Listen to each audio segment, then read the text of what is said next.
దేవుని యొక్క అతి పరిశుద్ధమైనటువంటి శక్తి కలిగినటువంటి ఉన్నతమైనటువంటి నామమునకు హృదయపూర్వకమైనటువంటి స్తుతులు స్తోత్రాలు చెల్లిస్తూ తిరిగి ఈ యొక్క మాసములో 4వ పరిశుద్ధ పునరుత్థాన దినమున ఆయన యొక్క సన్నిధిని లైవ్ ద్వారా అనుభవించడానికి నీకు నాకు మనందరికి ఇచ్చినటువంటి యొక్క ఆయుష్ను బట్టి, ఆరోగ్యాన్ని బట్టి, ఆత్మీయమైనటువంటి నడిపింపును బట్టి దేవునికి హృదయపూర్వకమైనటువంటి స్తుతులు స్తోత్రాలు చెల్లిస్తూ ఈరోజు ఈ యొక్క ఆరాధనలో పాలు పొందుతూ ఉంటుండగా ధ్యానించబోయేటటువంటి అంశము దేవుని యొక్క పరిపాలన కొరకైనటువంటి శ్రమ అనుభవము.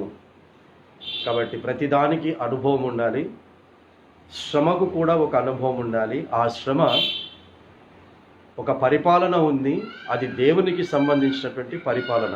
చాలామంది కుటుంబ పరిపాలన, ఉద్యోగ పరిపాలన, ఇలా నానా రకాలమైనటువంటి, ఇప్పుడు మనం చూస్తున్నాం జిహెచ్ఎంసీ ఎంసీ ఎలక్షన్స్ అని, దేశ పరిపాలన, రాష్ట్ర పరిపాలన, ఈ పరిపాలనలన్నీ కూడా ఒక రోజున ముగించబడాల్సిందే. కానీ దేవుని పరిపాలన మాత్రం ముగించబడేది కాదు. ఇది మనతో పాటు వచ్చేటటువంటిది.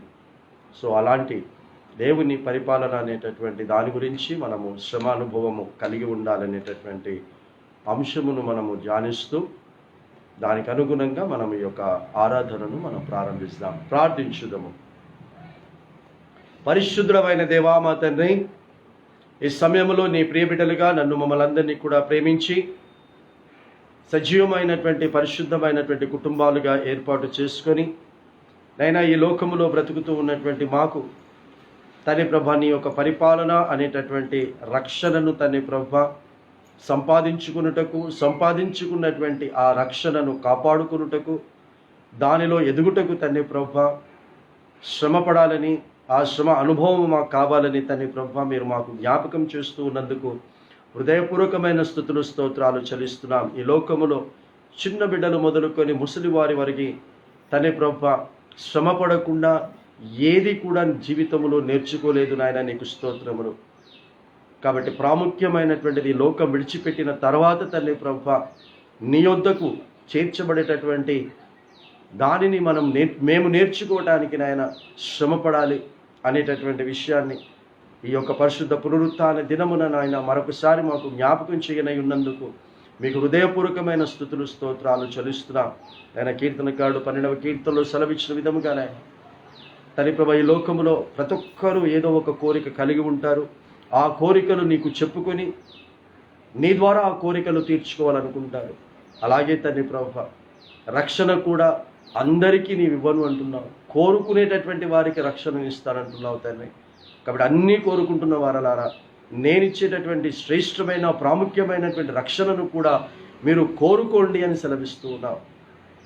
ఆ రక్షణ నీ మాటల ద్వారా తండ్రి ప్రభు మాకు అందిస్తావని సెలవిచ్చున్నావు కనుక ఆ విధమైనటువంటి ధ్యానాంశములో తండ్రి ప్రభు, ఆరాధనలో తండ్రి ప్రభు, ప్రత్యేకమైనటువంటి గీతాలలో నాయన పరిశుద్ధ గ్రంథ లేఖన పఠనాలలో తండ్రి ప్రభు ప్రతి దాంట్లో నీ ఆత్మ సహాయ నడిపింపును మీరు మాకు అందరికీ అనుగ్రహించుమని, ఇందులో పాలు పొందుతూ ఉన్నటువంటి బిడ్డలమైనటువంటి మాకు, లైవ్లో పాలు పొందుతున్న బిడ్డలకు కూడా ఆయా బిడ్డలు వారి వారి ప్రాముఖ్యమైనటువంటి ప్రార్థనా పూర్వకముగా వారి వారి గృహాలలో మీరు చేస్తున్నటువంటి కార్యాలలో నాయన నిమగ్నమై ఉంటుండగా వారికి మాకును అందరికీ కూడా తండ్రి ప్రభ నీ యొక్క ఆశీర్వాదములతో కూడిన వాగ్దాన నెరవేర్పులు తండ్రి ప్రభ నెరవేర్పులోనికి వచ్చేటటువంటి విధముగా తండ్రి ప్రభ ఈ కూడికను జరిగిస్తూ ఉన్నందుకు మీకు స్తోత్రాలు చెల్లిస్తూ మా ప్రభువు రక్షకుడైన యేసుక్రీస్తు పేరిట తండ్రిని అతి వినయముగా బ్రతిమలాడి వేడుకొంచున్నాము స్వామి.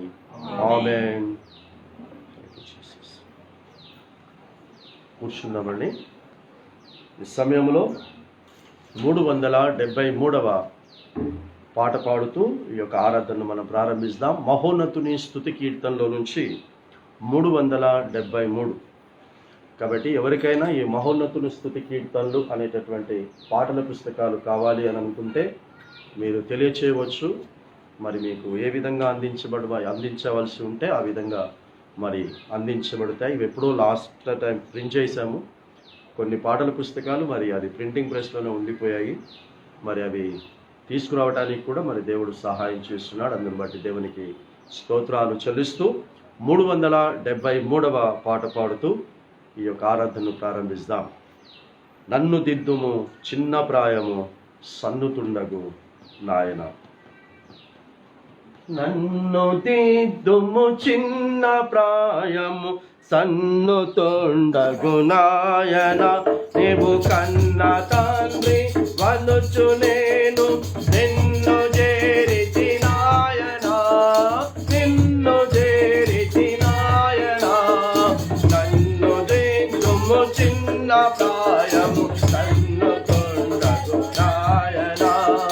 దూరమునకు పోయి నీ దరి చేరనైతిని నాయన. నేను కారు మూర్ఖపు పిల్లనై కారడవి తిరిగితి నాయన, కారడవి తిరిగితి నాయన. నన్ను దిద్దుము చిన్న ప్రాయము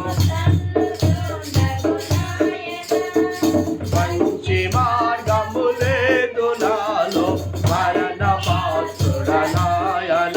నేను మంచి తొండ దైతిని ప్రపంచమందున నాయన, ప్రపంచమందున నాయన.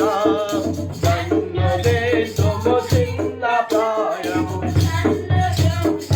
నాయన.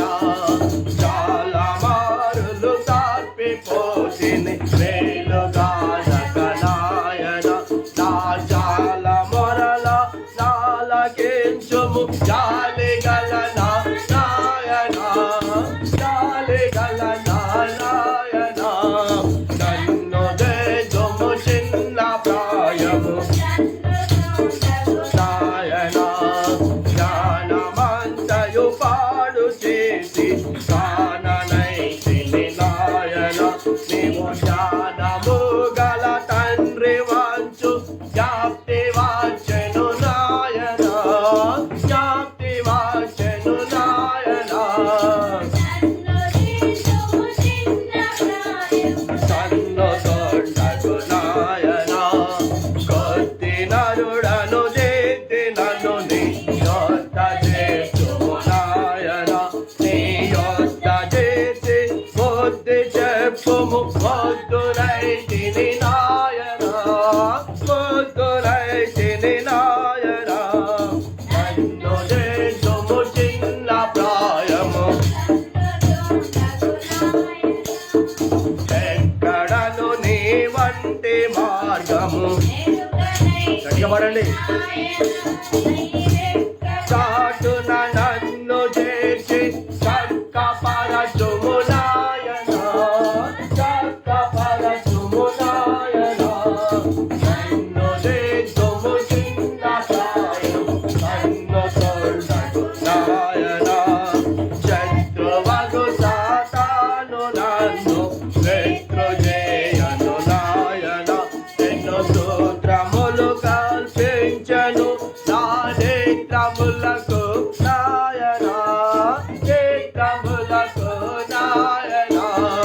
నన్ను దిద్దుము చిన్న ప్రాయము వాసిగానే పాపలోకపు వాసుడాను నాయన. నీ దాసులలో దొకనిగా నన్ను చేసి కావుము నాయన, చేసి కావుము నాయన. నన్ను దిద్దుము చిన్న ప్రాయం సన్నుతుండగు నాయన.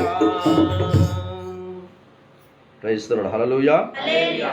తిరిగి 31వ పాట పాడిన పిదప నేటి పరిశుద్ధ పునరుత్థాన దినము కొరకు ఏర్పాటు చేయబడినటువంటి పరిశుద్ధ గ్రంథములో నుండి లేఖన భాగములు చదివి వినిపించబడతాయి.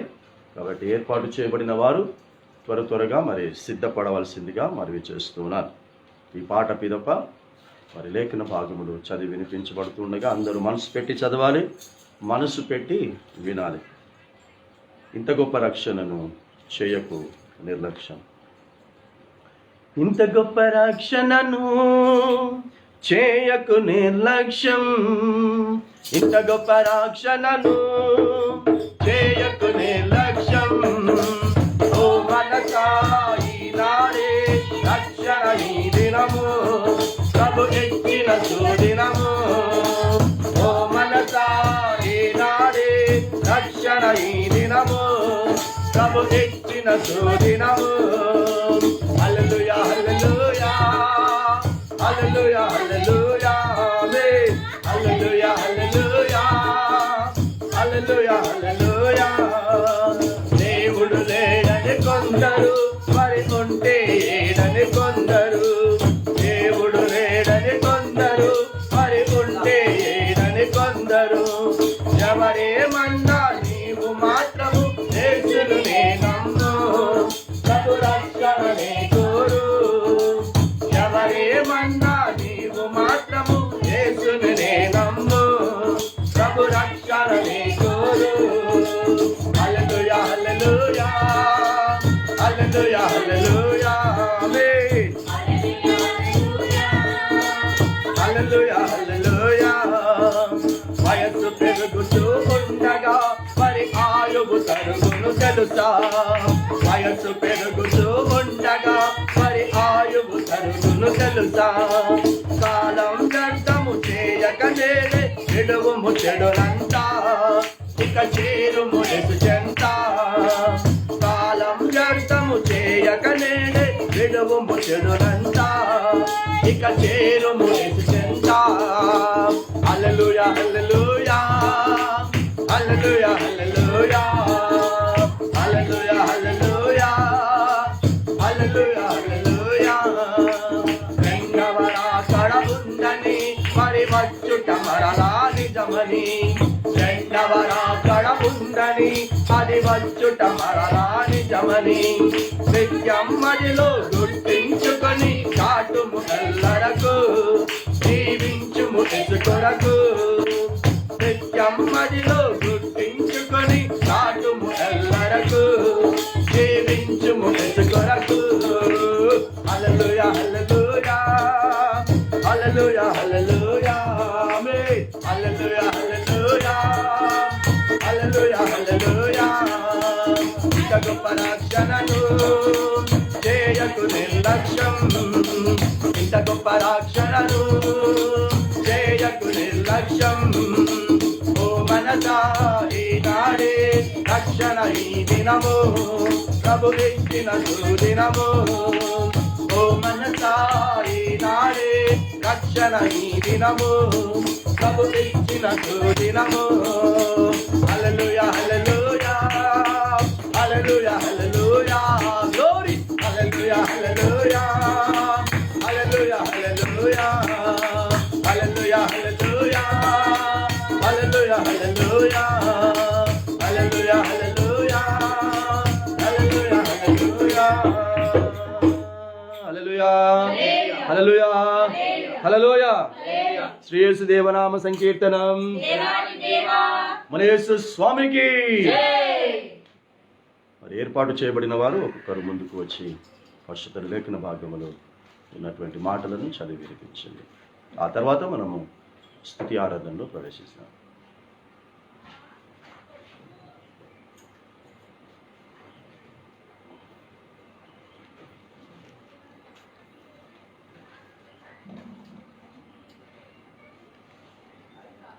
ఉత్తర ప్రత్యుత్తర పాఠం చదువుచుండగా అందరూ నిలవబడాలని మనవి. కీర్తనలు 12వ గ్రంథము 12వ అధ్యాయము మొదటి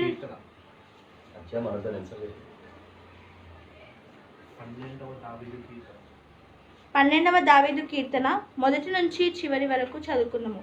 ఒక వచనము నేను, ఒక వచనము మీరు చదువుకున్నాము. యెహోవా నన్ను రక్షింపుము, భక్తిగల వారు లేకపోయిరి, విశ్వాసులు నరులలో నుండకుండా గతించిపోయిరి. అందరూ ఒకరితో నొకరు అబద్ధములాడి మోసకరమైన మనస్సు గలవారై ఇచ్చకములాడు పెదవులతో పలుకుదురు. యెహోవా ఇచ్చకములాడు పెదవులన్నిటినీ, బింకములాడు నాలుకలన్నిటినీ కోసివేయును. మా నాలుకల చేత మేము సాధించదము, మా పెదవులు మావి, మా ప్రభు ఎవడని వారనుకుంది. బాధపడు వారికి చేయబడిన బలాత్కారమును బట్టి, దరిద్రుల నిట్టూర్పులను బట్టి నేనిప్పుడే లేచెదను. రక్షణను కోరుకొను వారికి నేను రక్షణ కలుగజేసెదను అని యెహోవా సెలవిచ్చుచున్నాడు. యెహోవా మాటలు పవిత్రమైనవి, అవి మట్టి మోసలో 7 మార్లు కరిగి ఊదిన వెండి అంత పవిత్రుడు. యెహోవా, నీవు దరిద్రులను కాపాడెదవు, ఈ తరము వారి చేతిలో నుండి వారిని నిత్యము రక్షించెదవు. నరులు తన ప్రబలమైనప్పుడు దుష్టులు గర్విష్ఠులై నలుదిక్కులు తిరుగులాడుదురు. దేవుడు చదివిన వాక్యం దీవించి కాపాడను గాక.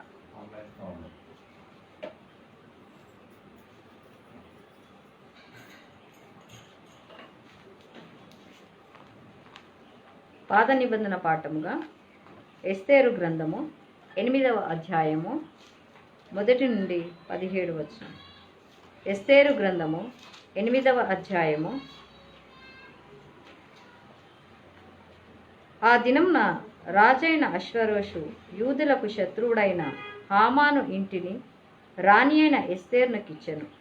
ఎస్తేరు మొర్దెకై తనకు ఏమి కావలెనో రాజునకు తెలియజేసిన మీదట అతడు రాజు సన్నిధికి రాగా, రాజు హామాను చేతిలో నుండి తీసుకొనిన తన ఉంగరంను మొర్దెకైకి ఇచ్చెను.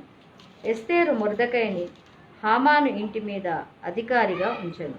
మరియు ఎస్తేరు రాజు ఎదుట మనవి చేసుకొని అతని పాదముల మీద పడి, అగాగీయుడైన హామాను చేసిన కీడును, అతడు యూదులకు విరోధముగా తలంచిన యోచనను వ్యర్థపరచుడని కన్నీళ్లతో అతని వేడుకొనగా, రాజు బంగారు దండమును ఎస్తేరు తట్టు చాపెను. ఎస్తేరు లేచి రాజు ఎదుట నిలిచి, రాజువైన తమకు సమ్మతి అయిన ఎడలను తమ దృష్టికి నేను దయపొందిన దాననై రాజువైన తమ ఎదుట ఈ సంగతి యుక్తంగా తోచిన ఎడలను తమ దృష్టికి నేను ఇంపైన దాననైన ఎడలను రాజువైన తమ సకల సంస్థానములలో నుండి యూదులను నా వశమున నాశనము చేయవలనని హమ్మోదాత కుమారుడైన అగాగీయుడకు హామాను వ్రాయించిన తాకీదుల చొప్పున జరగకుండునట్లు వాటిని రద్దు చేయుటకు ఆజ్ఞ ఇయ్యుడి. నా జనుల మీదికి రాబోవు కీడును, నా వంశం యొక్క నాశనమును చూచి నేను ఎలాగూ సహింపగలనని మనవి చేయగా, రాజైన అశ్వరోషు రాణి అయిన ఎస్తేర్నకును యూదుడైన మొర్దెకైకిని ఇలాగూ సెలవిచ్చెను. హామాను ఇంటిని ఎస్తేర్నకిచ్చి ఉన్నాను. అతడు యూదులను హతము చేయుటకు ప్రయత్నించి నందున అతడు ఉరికొయ్య మీద ఉరితీయబడెను. అయితే రాజు పేరట వ్రాయబడిన రాజు ఉంగరముతో ముద్రింపబడిన తాకీదును ఏ మానవుడును మార్చజాలడు. కాగా మీకిష్టమైనట్లు మీరు రాజువైన నా పేరిట యూదుల పక్షమున తాకీదు వ్రాయించి రాజు ఉంగరంతో దాన్ని ముద్రించుడి. సీవాను అను 3వ నెలలో 23వ దినమందు రాజు యొక్క వ్రాతగాండ్రు పిలువబడిరి. మొర్దెకై ఆజ్ఞాపించిన ప్రకారమంతయు యూదులకును హిందూ దేశం మొదలుకొని కూషు దేశము వరకు వ్యాపించియున్న 127 సంస్థానంలోనున్న అధిపతులకును అధికారులకును ఆయా సంస్థానములకును దాని వ్రాతను బట్టి దాని భాషను బట్టి తాకీదులు రాయబడెను. రాజైన అశ్వరోషు పేరిట తాకీదులు మొర్దెకై వ్రాయించి రాజు ఉంగరంతో ముద్రించి గుర్రముల మీద అనగా రాజనగర పనికి పెంచబడిన బీజాశ్వముల మీద అంచెగాండ్ర నెక్కించి ఆ తాకీదులను వారి చేత పంపెను. రాజైన అశ్వరోషు యొక్క సంస్థానములన్నిటిలో ఒక్క దినమందే అనగా ఆదారు అను 12వ నెల 13వ దినమందే ప్రతి పట్టణమందుండు యూదులు కూడుకొని తమ ప్రాణములు కాపాడుకొనుటకు ఆయా ప్రదేశములలో నుండి తమకు విరోధులకు జనులు సైనికులందరినీ శిశువులను స్త్రీలను కూడా సంహరించి హతము చేసి నిర్మూలపరిచిరి. వారి వస్తువులను కొల్లపెట్టుటకు రాజు యూదులకు సెలవిచ్చనని దాని యందు వ్రాయబడెను. మరియు ఈ తాకీదుకు పత్రులు వ్రాయించి ఆయా సంస్థంలోని జనులందరికీ పంపించవలననియు యూదులు తమ శత్రువుల మీద పగ తీర్చుకొనుటకు ఒకానొక దినమందు సిద్ధముగా ఉండవలననియు ఆజ్ఞ ఇయ్యబడెను. రాజనగర పనికి పెంచబడిన బీజాశ్వముల మీద నెక్కిన అంచెగాండ్రు రాజు మాట వలన ప్రేరేపింపబడి అతివేగముగా బయలుదేరిరి. ఆ తాకీదు అశ్వాసు కోటలో శూషున కోటలో ఇయ్యబడెను. అప్పుడు మొర్దెకై ఊదావర్ణమును తెల్లపు వర్ణములు గల రాజవస్త్రమును బంగారపు పెద్ద కిరీటమును అవిసనాలతో చేయబడిన ధూమ వర్ణ గల వస్త్రములను ధరించుకున్నవాడై రాజు సముఖము నుండి బయలుదేరాను. అందునిమిత్తము షూషాను పట్టణము ఆనందించి సంతోషముందెను. మరియు యూదులకు క్షేమమును ఆనందమును సంతుష్టియు ఘనతయు కలిగెను. రాజు చేసిన తీర్మానమును అతని చుట్టూ చట్టమును వచ్చిన ప్రతి సంస్థానమునందు ప్రతి పట్టణమందును యూదులకు ఆనందము సంతోషమును కలిగెను. అది శుభదినమని విందు చేసుకొనిరి. మరియు దేశజనులలో యూదుల ఎదుట భయం కలిగెను గనుక అనేకులు యూదుల మతము అవలంబించరు. ఇంతటితో పాత నిబంధన పాఠము సరే.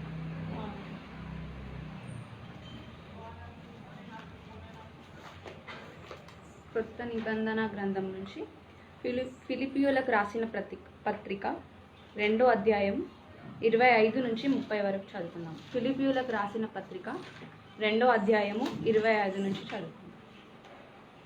మరియు నా సహోదరుడును జతపనివాడును నా తోడి యోధుడును మీ దూతయు నా అవసరమునకు ఉపచరించిన వాడునైనా ఎపఫ్రోదితును మీ యొద్దకు పంపుట అగత్యమని అనుకొంటిని. అతడు రోగి ఆయనని మీరు వింటిరి కనుక అతడు మిమ్మునందరినీ చూడ మిగుల అపేక్ష గలవాడై విచారపడుచుండెను. నిజముగా అతడు రోగి అయి చావునకు సిద్ధమై ఉండెను గాని దేవుడతని కనికరించెను.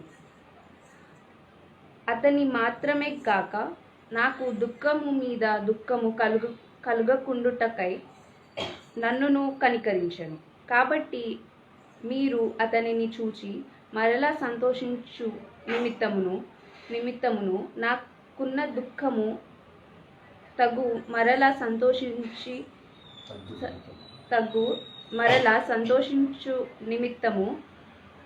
తగ్గు నిమిత్తము అతనిని మరి శీఘ్రముగా పంపితిని. నా ఎడల మీ ఉపచర్యలో ఉన్న కొదువను తీర్చుటకై అతడు తన ప్రాణమునైనను లక్ష్యపెట్టక క్రీస్తు యొక్క నిమిత్తము చావునకు సిద్ధమై ఉండెను గనుక పూర్ణానందముతో ప్రభువునందు అతనిని చేర్చుకొని అట్టి వారిని గణపరచుడి. ఈ చదివిన వాక్యం దేవుడి దీవించి కాపాడు.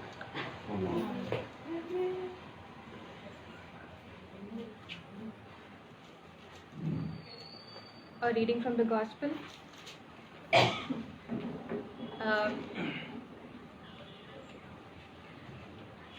Matthew 10:37 to 42. He that loveth father or mother more than me is not worthy of me, and he that loveth son or daughter more than me is not worthy of me, and he that taketh not his cross and followeth after me is not worthy of me. He that followeth his life shall lose it, and he that loseth his life for my sake shall find it. He that receiveth you receiveth me, and he that receiveth me receiveth him that sent me. He that receiveth a prophet in the name of the prophet shall receive a prophet's reward, and he that receiveth a righteous man in the name of righteous man shall receive a righteous man's reward. And whosoever shall give to drink unto one of these little ones a cup of cold water only in the name of a disciple, verily I say unto you, he shall in no wise lose his reward. This is the word of the Lord. వాక్యము నా పాదములకు దీపము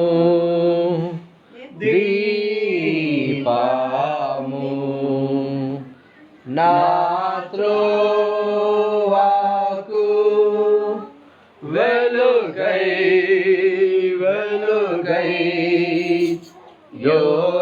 యోనాటియా దీపము నీ ధర్మశాస్త్రము నాకెంతో ప్రియము, నీ న్యాయ విధులు నాకాహారం. హల్లెలూయా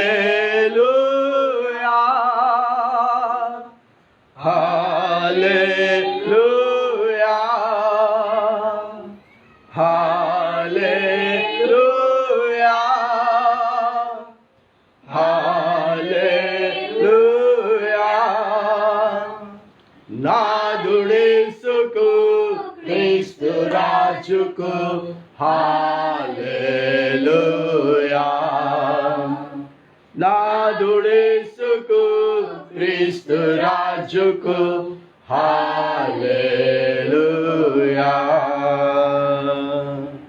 praise the Lord. Hallelujah, hallelujah. ఈ సమయంలో మనం అందరం కూడా మహోన్నతుని స్తుతి కీర్తనలో నుంచి 475వ ఆరాధనతో మనము వాక్య ధ్యానము కొరకు మనల్ని మనం సిద్ధపరచుకుందాం.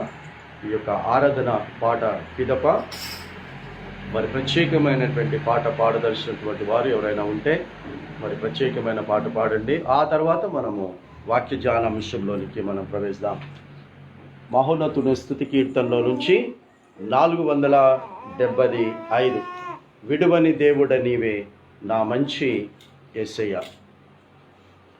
విడువని దేవుడ నీవే నా మంచి యేసయ్యా, పాపికి ఆశ్రయపురము నీవే యేసయ్యా.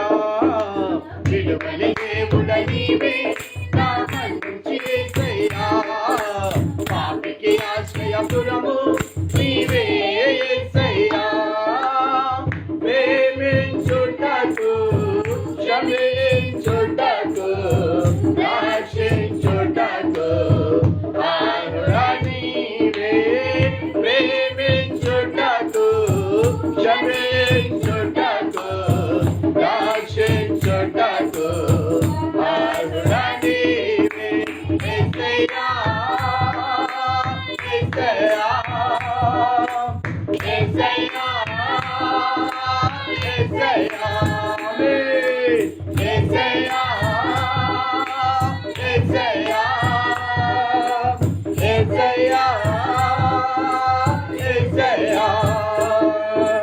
40 సంవత్సరములు మా పితరుల నడిపిన దేవా, అరణ్య మార్గమైన అన్ని నీవైనావు.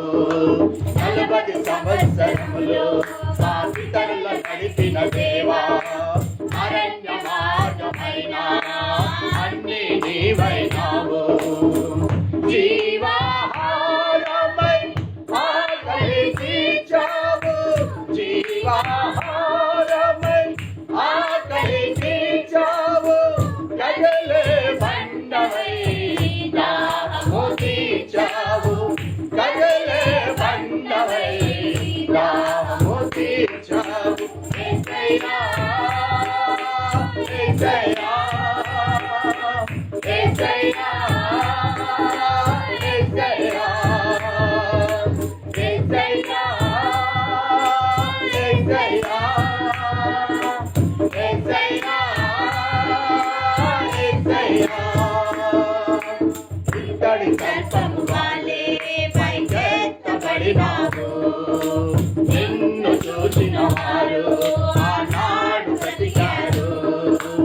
ఇత్తడి కల్పము వాలే పైకెత్తబడినావు, నిన్ను చూచిన వారు ఆనాడు బ్రతికారు.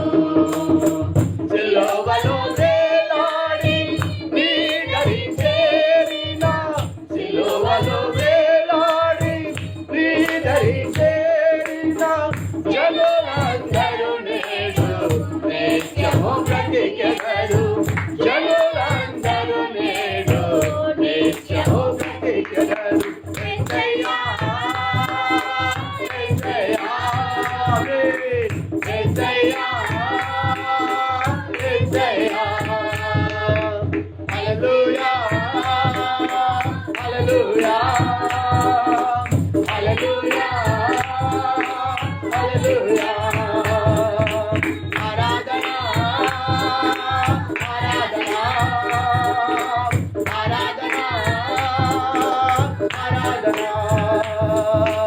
యేసయ్యా, రావయ్యా, రావయ్యా, యేసయ్యా. రక్షించు యేసయ్యా, రక్షించు యేసయ్యా. హల్లెలూయా, హల్లెలూయా, హల్లెలూయా, హల్లెలూయా, హల్లెలూయా.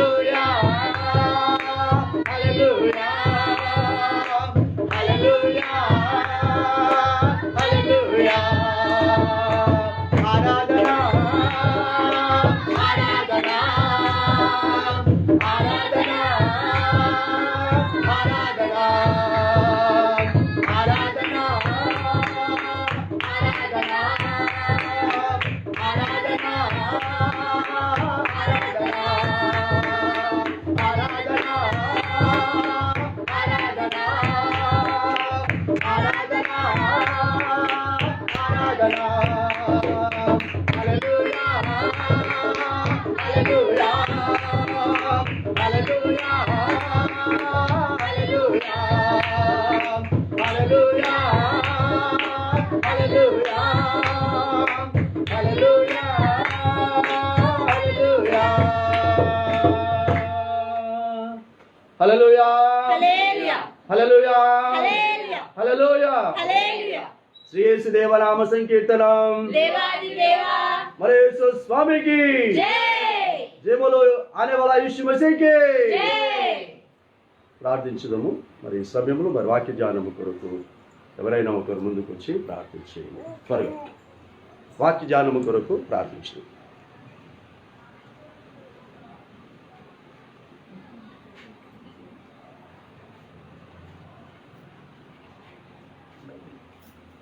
స్తోత్రం స్తోత్రం స్తోత్రం స్తోత్రం తండ్రి. పరిశుద్ధుడా గొప్ప దేవానికి లెక్కలేను స్థుతులు స్తోత్రాలు చెల్లిస్తున్నాను నా తండ్రి. మోహనతుడు మహాగణమైన తండ్రి, నీకు స్థుతులు స్తోత్రాలు చెల్లిస్తున్నాను నా ప్రభా. యేసయ్యా నీకు వందనాలు నా తండ్రి. దేవవారం అంతా మమ్మల్ని కాచి కాపాడి దేవా రక్షించి నా తండ్రి. అయ్యా నీకు స్తోత్రం తండ్రి. సజీవ లెక్కలో ఉంచి నా తండ్రి. యేసయ్యా నీకు వందనాలు స్తోత్రాలు చెల్లిస్తున్నాను నా తండ్రి. ఇవాళ పరిశుద్ధ దినం తండ్రి, నేను సూచించడకు, నేను మైనపరచడకు నా తండ్రి, నేను గణపరచడకు నా తండ్రి. యేసయ్యా నీకు వందనాలు నా తండ్రి. మమ్మల్ని అందరినీ నా తండ్రి దేవా సిద్ధపరిచినందుకై వందనాలు చెల్లిస్తున్నాను నా ప్రభా. మా ఆలోచన మా తలపులు ఏ పాటిది నా తండ్రి. అయ్యా నీకు స్తోత్రం తండ్రి. నీ అందు నా తండ్రి భయంతో భక్తితో నా తండ్రి పరిశుద్ధతో నా తండ్రి. అయ్యా నీకు స్తుతించటకు నేను మైపరుచుకున్నా తండ్రి. ప్రతి ఒక్క హృదయాన్ని తెరిచి నా తండ్రి. అయ్యా నీకు స్తోత్రం తండ్రి. పవిత్రపరచమని అడుగుతున్నాను నా ప్రభా. యేసయ్యా నీకు వందనాలు స్తోత్రాలు చెల్లిస్తున్నాను నా తండ్రి. మా అన్నతమైన తండ్రి నీకు వందనాలు నా తండ్రి. నాలుగో వారములు నా తండ్రి దేవా మమ్మల్ని ఉంచినాము నా తండ్రి. యేసయ్యా నీకు వందనాలు స్తోత్రాలు చెల్లిస్తున్నాను నా తండ్రి. ఎవరికి లేని ధన్యత మాకు ఇచ్చినందుకై వందనాలు నా ప్రభా. అయ్యా నీకు వందనాలు స్తోత్రాలు చెల్లిస్తున్నాను నా తండ్రి. దేవ పాటలో ఉన్నావు నా తండ్రి. నీకు వందనాలు నా ప్రభా. మహోన్నతమైన తండ్రి నీకు స్తుతులు స్తోత్రాలు చెల్లిస్తున్నాను నా తండ్రి. దేవా వాక్యదానం నా తండ్రి మీరు వెలుచుండగా నా తండ్రి. అయ్యా నీకు స్తోత్రం తండ్రి. నీ దాసుని దీవించి ఆశ్రయించి నా తండ్రి. నీ రెక్కల పాటను భద్రపరచు నా తండ్రి. దేవా మరుగైన మరగవాళ్ళు నా ప్రభా. అయ్యా నీ వాక్యదానాలు నా ప్రభా. దేవకుమారు చెప్తుండగా నా తండ్రి. అయ్యా నీకు స్తోత్రం స్తోత్రం తండ్రి. వందనాలు చెల్లిస్తున్నాను నా తండ్రి. కుమార్ని ఇంకా బలపరచమని అడుగుతున్నాను నా తండ్రి. ఇంకా గొప్పగా వాడుకోమని అడుగుతున్నాను నా ప్రభా.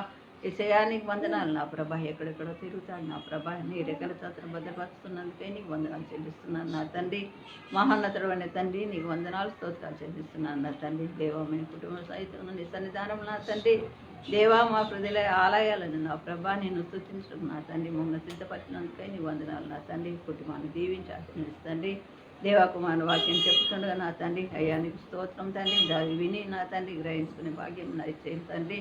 దేవా నీకు స్తోత్రం స్తోత్రం తండ్రి. దినదినం మీది ఎలిగి ఫలించాలి నా ప్రభా. నీ కొరకు జీవించాలి నా ప్రభా. నీ కొరకు అంగలార్చాలి నా ప్రభా. దేవానికి స్తోత్రం తండ్రి. నీవే దేవుడు అని నా తండ్రి. పరిశుద్ధుడు అని నా ప్రభా. దేవా మా నుంచి ఏం కోరుకోలేదు కానీ నా ప్రభా. అయ్యా నీకు స్తోత్రం తండ్రి. మీ మనసు మీ హృదయాలు నా తండ్రి నాకు సమర్పించమని అడుగుతున్నావు నా తండ్రి. మా హృదయాలు నీకు సమర్పించుకొని పవిత్రపరిచి నా తండ్రి. దేవా ఈ లోకం శాశ్వతం కాదని నా ప్రభా. నీ సన్నిధానంలో మేమందరం స్నానం సంపాదించుకునే మాకు దయచేయము నా తండ్రి. యేసయ్యా నీకు వందనాలు స్తోత్రాలు చెల్లిస్తున్నాను నా తండ్రి. దేవా నీకు వందనాలు నా తండ్రి. కంటికి రేపలు నా తండ్రి. మమ్మల్ని అందరినీ కుటుంబాన్ని నా తండ్రి కాచి కాపాడుతున్నందుకే వందనాలు నా ప్రభా. యేసయ్యా నీకు వందనాలు నా తండ్రి. ముఖ్యంగా నా తండ్రి దేవాని దాసుడు వాక్యం చెప్పుతుండగా నా తండ్రి మేమందరం విని నా తండ్రి బలపరిచి నా తండ్రి దేవ వాక్యానుసారంగా నడుచుకుని కుటుంబం మాకు అందరికీ దయచేయమని కొద్ది ప్రాధాన్యత అన్ని చేర్చుకోమని ప్రభువైన యేసుక్రీస్తునామమున ప్రభువైన యేసుక్రీస్తునామమున అడిగి ప్రార్థించి వేడుకుంటున్నాను తండ్రి. ఆమేన్.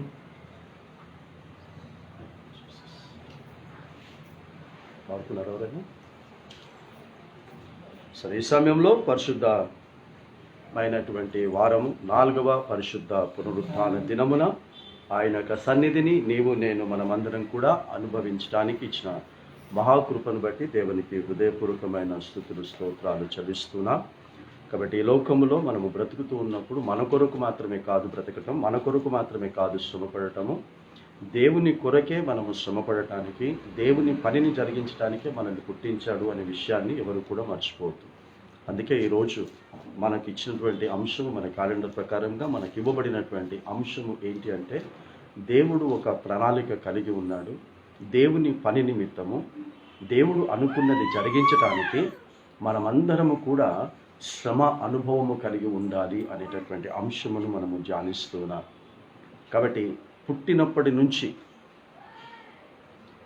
తిరిగి మట్టిలో కలిసిపోయేటటువంటి ముసలి వారికి కూడా మనం ఆలోచన చేసినట్లయితే ఏది కూడా శ్రమ పడకుండా నేర్చుకోకుండా జీవితంలో ఏ పని కూడా చేసుకోవటం లేదు. కాబట్టి ప్రతిదీ కూడా శ్రమ పడుతూనే ఉంటాం, ప్రతిదీ కూడా మనం నేర్చుకుంటూనే ఉంటాం. ఈ మధ్యకాలంలో మన ఇంట్లో దేవుడు చక్కటి కుమార్తెను అభిషిక్తురాల్ని దేవుడిచ్చి ఉన్నాడు. ఆ బిడ్డ ఎదుగుతూ ఉంటుంటే ఆ బిడ్డ ద్వారా అనేకమైనటువంటి ఆత్మీకమైన సత్యాలు కూడా నేను తెలుసుకుంటూ ఉన్నాను. ఎందుకంటే చిన్నప్పటి నుంచే పెరుగుతూ ఉంటుంటే తను శ్రమ పడుతూ ఉంది, తను కష్టపడుతూ ఉంది. శ్రమ అంటే ఏం లేదు, కష్టపడటమే. తను ఎదగటానికి కష్టపడుతూ ఉంది, తనకు తెలియకుండానే కష్టపడుతూ ఉంది. అది కూర్చోడానికి కష్టపడుతూ ఉంది, నిలబడటానికి కష్టపడుతూ ఉంది, నడవటానికి కష్టపడుతూ ఉంది. ఇంకా తనకిప్పుడు పండ్లు వచ్చేటటువంటి సమయంలో ఆ చిగుర్లు పగిలిపోతూ ఉంటుంటే ఆ కలిగేటటువంటి నొప్పి, ఆ బాధ ఎవరికి చెప్పుకోలేదు కూడా. ఎవరికి చెప్పుకోలేని బాధ తను అనుభవిస్తుంది ఆ చిన్న ప్రాయంలో. అలాగే నీవు నేను మనము కూడా ఆత్మికమైన ఎదుగుదలలో, ఆత్మికమైనటువంటి విశ్వాస యాత్రలో కూడా మనకు తెలియకుండానే ఎన్నో బాధలు వేదనలు వస్తాయి. వాటిని అనుభవించాల్సిందే. వాటిని అనుభవించకుండా బిడ్డ ఎదగలేదు. నొప్పి లేకుండా ఏది కూడా జరగదు. అదే ఈ రోజున చక్కటి అంశమును మనకి ఇచ్చి ఉన్నాడు, శ్రమ అనుభవము, దేవుని యొక్క ప్రణాళిక, దేవుని యొక్క కార్యాలు నెరవేర్చడం అనేటటువంటిది. అందుకే ఈరోజు మనం చదువుకున్నటువంటి లేఖన భాగంలో 12వ కీర్తనలో త్వరగా మన వాక్య ధ్యానాంశంలోనికి మనం ప్రవేశిద్దాం. 12వ కీర్తనలో ఒక మాట రాయబడుతూ ఉంది. 5వ వచనంలో చూడండి ఎవరైనా. 12వ కీర్తన 5వ వచనంలో ఏమని రాయబడింది? బాధపడు వారికి చేయబడిన బలత్కారమును బట్టి, నిట్టూర్పులను బట్టి నేనిప్పుడే లేచెదను. క్రైస్తులో దేవుడు చెప్తున్నాడు, ఇది యెహోవా ఇచ్చిన సెలవు, యెహోవా సెలవిచ్చినటువంటి మాట అంటాడు. కాబట్టి యెహోవా ఏమంటున్నాడు అని అంటే, బాధపడు వారికి చేయబడిన బలత్కారమును బట్టి. అనగా ఎప్పుడైతే మనము దేవుని కార్యము కొరకు, దేవుడు అనుకున్నటువంటి పని కొరకు మనము శ్రమ పడుతుంటామో, మనము కష్టపడుతూ ఉంటామో, దాని కొరకు మనం బాధపడుతూ ఉంటామో, లేదా అలాంటి బాధ ఎవరైతే మనల్ని కలగచేస్తున్నారో, ఎవరైతే మన కష్టానికి కారకులయ్యారో, ఎవరైతే మన ఇబ్బందులకు కారకులయ్యారో వారిని తుదముట్టించటానికి, మన బాధకు కారకులైన వారిని తుదముట్టించటానికి దేవుడు ఇప్పుడే లేస్తాను అంటున్నాడు మన పక్షమున. కాబట్టి మనకు ఎవరూ లేరు అని అనుకోకండి. దేవుని కొరకు ఎవరైతే కష్టపడతారో, దేవుని కొరకు ఎవరైతే శ్రమ పడతారో వారికి భూమి మీద ఎవ్వరు కూడా అనుకూలంగా లేకపోయినా 12వ కీర్తనలో దావీదు గారు రచించి చెప్తున్నాడు, దేవుడు ఉన్నాడు, దేవుడు వారి పక్షమున లేస్తాడు అని చెప్తూ ఉన్నాడు. ఇప్పుడు మనము ఆ అంశంలోనికి మనం వెళ్తాం. ఎస్తేరు గ్రంథంలో ఈరోజు చదివినటువంటి 8వ అధ్యాయంలోకి మనం వెళ్తాం. అది ధ్యానించడానికి ముందు ఇక్కడ చూడండి. ఆ తర్వాత 2వ మాట అంటుంది, దరిద్రుల నిట్టూర్పులను బట్టి నేను ఇప్పుడే లేచెదను. కాబట్టి దరిద్రత అనేటటువంటిది లోక సంబంధంగా ఏమీ లేని వాడిని అంటూ ఉంటాం. అని వాడు దరిద్రుడు పోయి అని అంటారు. అనగా శారీరకంగా వానికి ఏమీ లేకున్నా, తినడానికి తిండి లేకున్నా, కట్టుకోవడానికి బట్ట లేకుండా, ఉండటానికి ఇల్లు లేకుండా, ఇలాంటివి ఏవైతే ఉండవో వాళ్ళందరినీ కూడా మనం దరిద్రులని దూరం పెడతాం. కానీ దేవుడు ఏమంటున్నాడు అని అంటే, నా పని నిమిత్తము ఎవరైతే దరిద్రులుగా ఉంటారో, ఏమీ వారికి లేకుండా అనుభవిస్తారో వారి పక్షమున కూడా దేవుడు లేస్తానని సెలవిస్తూ ఉంటాడు. అందుకే మనం ఈరోజు చదువుకున్నటువంటి ఎస్తేరు గ్రంథంలోనికి వెళ్ళటానికి ముందు, ఎస్తేరు గారు చిన్నప్పుడే తన తల్లిదండ్రులు చనిపోయారు. చిన్న ప్రాయంలోనే తల్లిదండ్రులు చనిపోతే తన పినతండ్రి అయినటువంటి మొర్దెకై ఆ ఎస్తేరు చిన్న ప్రాయంలోనే పెంచుకుంటాడు. అంటే చిన్న ప్రాయంలోనే తల్లిదండ్రులు పోయారు అని అంటే తను ఎన్ని బాధలు అనుభవించిందో, ఎన్ని కష్టాలు అనుభవించిందో, ఎంతమంది ఆవిడ గారికి వ్యతిరేకంగా బలత్కారులుగా లేచి ఉన్నారు. అంటే ఆవిడ జీవితం ఎంత దరిద్రమైనటువంటి స్థితికి వెళ్ళిపోయిందో. కానీ దేవుడు ఎవరి ద్వారా లేచాడు అని అంటే తన చిన్న చిన్నాన్న అంటాం మనం. పినతండ్రి అంటే చిన్నాన్న. పినతండ్రికి మంచి మనసును కలుగజేశాడు. అంటే ఇప్పుడు ఈ ఎస్తేరుకు చిన్న ప్రాయంలో అతడు ఒక్కడే ఉన్నాడా బంధువు? ఎంతమంది ఉండొచ్చు బంధువులు? ఎంతమంది అతనికి ఆ యొక్క కుటుంబానికి తల్లిదండ్రులు ఉన్నప్పుడు ఎంతమంది వచ్చిపోయేవాళ్ళు ఆ ఇంటికి. కానీ ఎప్పుడైతే ఆ తల్లిదండ్రులు చనిపోయారో ఈ చిన్న బిడ్డను అనాథగా వదిలిపెట్టేశారు. పినతండ్రి అయినటువంటి మొర్దెకై అతన్ని పెంచుకొనెను అని రాశాడు. అంటే ఆమెను పెంచుకోవటానికి బహుశా నేను అనుకుంటాను ఈ పినతండ్రి అయినటువంటి మొర్దెకై ఎన్ని త్యాగాలు చేశాడు. మరి తన చిన్నమ్మ ఒప్పుకుందో ఒప్పుకోలేదో. చిన్నాన్న నేను పెంచుకుంటాను అని అంటే మొర్దెకై యొక్క భార్య సహకరించిందో సహకరించలేదో. మరి నువ్వు ఆమెను పెంచుకుంటే మరి నా పిల్లల సంగతి ఏంటి? ఇలా ఎన్నో రకాలమైనటువంటి ఆలోచనలు మనకు రావాలి పరిశుద్ధ గ్రంథాన్ని చదివితే. ఎందుకంటే మనం అలాంటి సమాజంలో ఉన్నాము. ఎలాంటి పరిస్థితుల్లో ఉన్నాము మనము అని అంటే, ఒకరికి మనం ఏదైనా చెయ్యాలి అనుకుంటే ఇంకొకరు ఏమనుకుంటారో అనేటటువంటి పరిస్థితిలో మనం ఉన్నాం. అలాగే ఇక్కడ చిన్నాన్న అనేటటువంటి మొర్దెకై ఎస్తేరును తీసుకొని తన ఇంట్లో పెంచాలి అని పెంచుకోవాలి అనుకుంటున్నప్పుడు తన భార్య సహకరించకపోవచ్చు. తన భార్య ఎన్ని మాటలు అందో, ఆ ఇంట్లో ఆ యొక్క ఎస్తేరుని బట్టి ఎన్ని రకాలమైనటువంటి పరిస్థితులు ఎదుర్కొన్నాడో మొర్దెకై. అయినా సరే దేవుని యొక్క ప్రణాళిక ఒక రోజున ఈ బిడ్డ ద్వారా ఉందని గుర్తించాడు మొర్దెకై. ఈ ఎస్తేరుని బట్టి దేవుడు ఏ ప్రణాళిక కలిగి ఈ బిడ్డను పుట్టించాడో, ఆ రోజున గనక ఆ యొక్క ఎస్తేరుని మొర్దెకై గనక దగ్గరికి చేర్చుకోకపోతే, తను పెంచకపోయి ఉంటుంటే యూదులు బ్రతికేటటువంటి అవకాశాన్ని కోల్పోయేటటువంటి వారు. సాతానుకు సాదృశ్యమైనటువంటి హామాను చేతిలో యూదులందరూ కూడా చనిపోయేటటువంటి పరిస్థితి వచ్చింది ఒకసారి. దానికి ఎవరు ఉపయోగపడ్డారు అని అంటే ఈ పినతండ్రి చేతిలో పెరిగినటువంటి ఎస్తేరు ఉపయోగపడింది. చిన్నతనములో అందరూ వెలివేసినటువంటి ఎస్తేరు ఉపయోగపడింది. తనను ఒక దరిద్రురాలిగా వెలివేసినటువంటి ఆ ఎస్తేరు ఉపయోగపడింది. ఆ ఎస్తేరు ఉపయోగపడటానికి ఆ ఎస్తేరును దగ్గరికి చేర్చి ఎన్ని అవమానాలు నిందలు భరించి ఆ బిడ్డను పెంచాడు. ఈ విషయాలన్నీ కూడా అర్థం చేసుకోండి.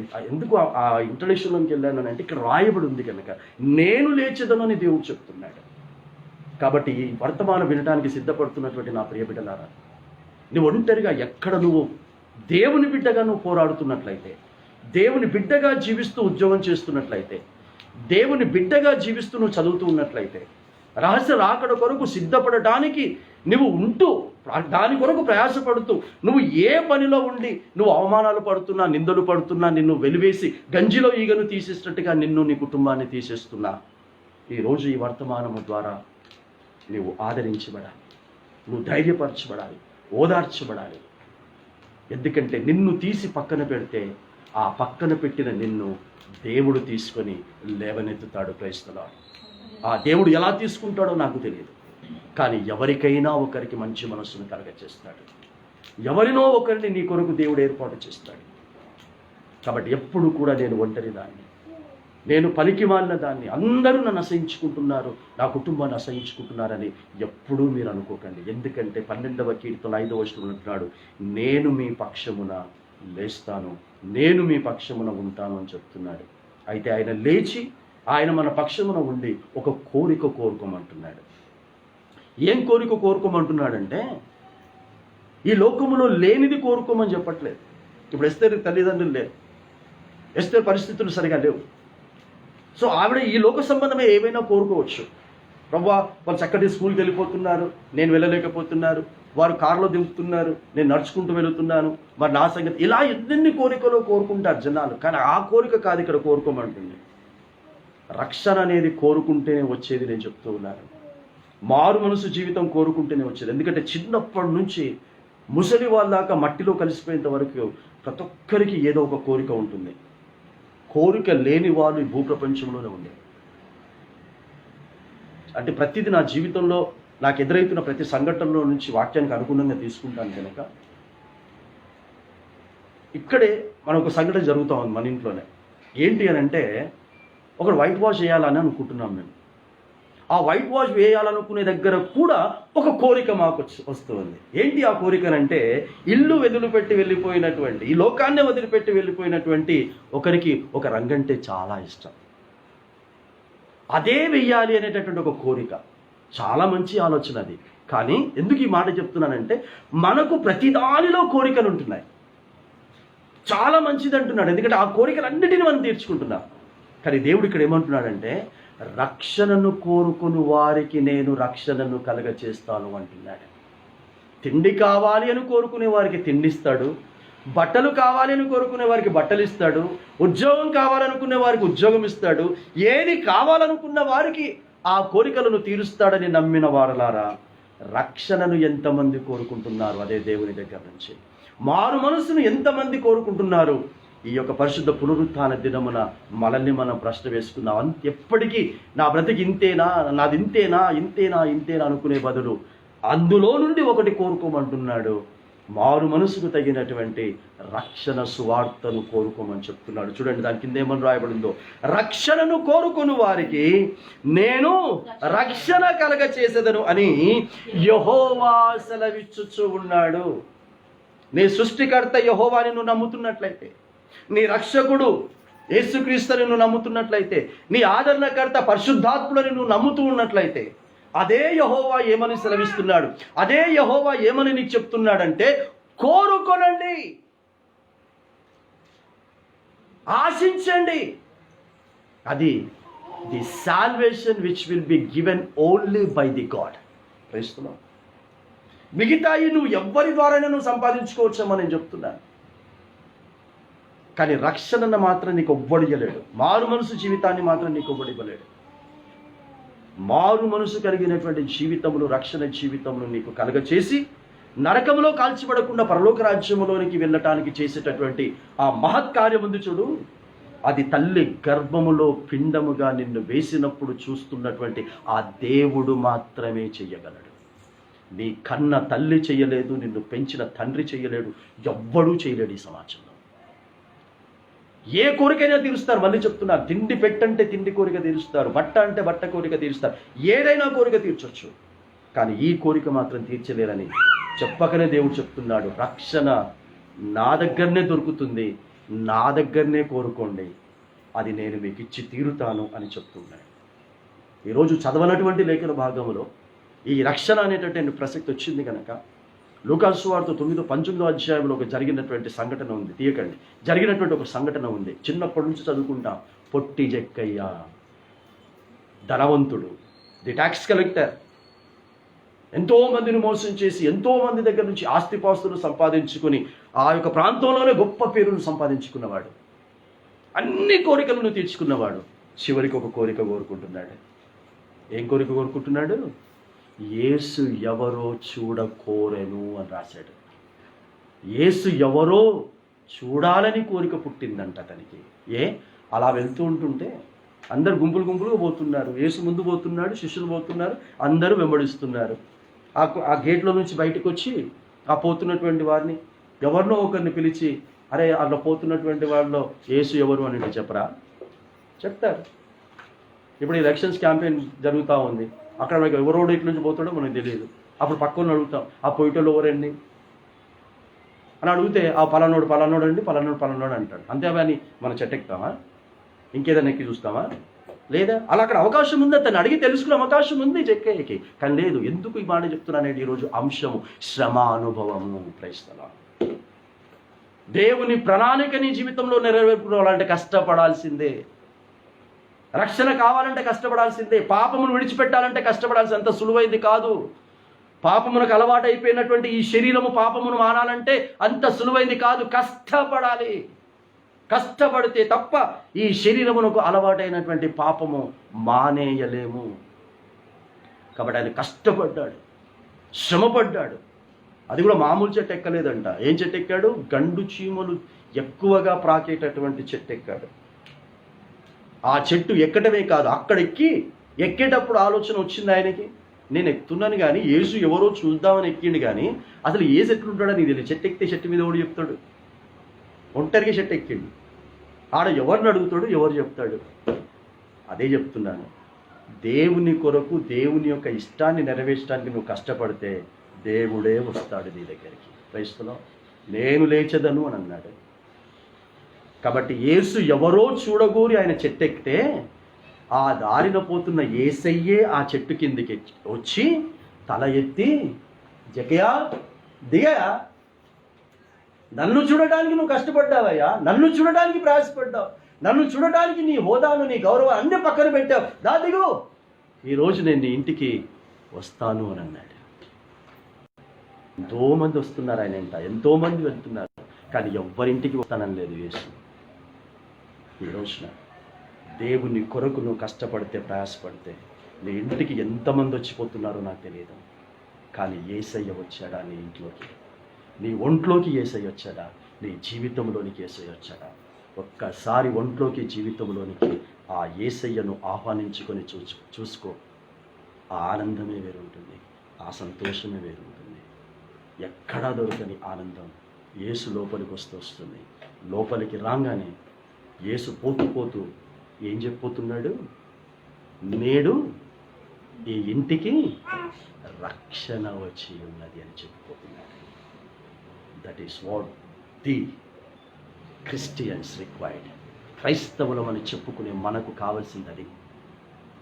యేసు ద్వారా నాకు ఉద్యోగం వచ్చింది, యేసు ద్వారా నాకు ఇల్లు వచ్చింది, యేసు ద్వారా నాకు పెళ్ళయింది, యేసు ద్వారా నాకు పిల్లలు పుట్టారు, యేసు ద్వారా నాకు అధికారం కలిగింది. యేసు ద్వారా రక్షణ కలిగింది పొట్టి చెక్కయ్యకి. ఆ రక్షణ నీకు, నాకు, మన ఇంటోళ్లకు కలగకపోతే అసలు మనిషిగా పుట్టినందుకు మనం బాధపడాలి. ఎందుకంటే మనుషులకే రక్షణ, మనుషులకే నిత్య నరకాగ్ని ఉంది గనక. ఏ జంతువులకు లేదు, ఏ పశువులకు లేదు నిత్య నరకాగ్ని. మనుషులకే నరకము, స్వర్గం ఉంది.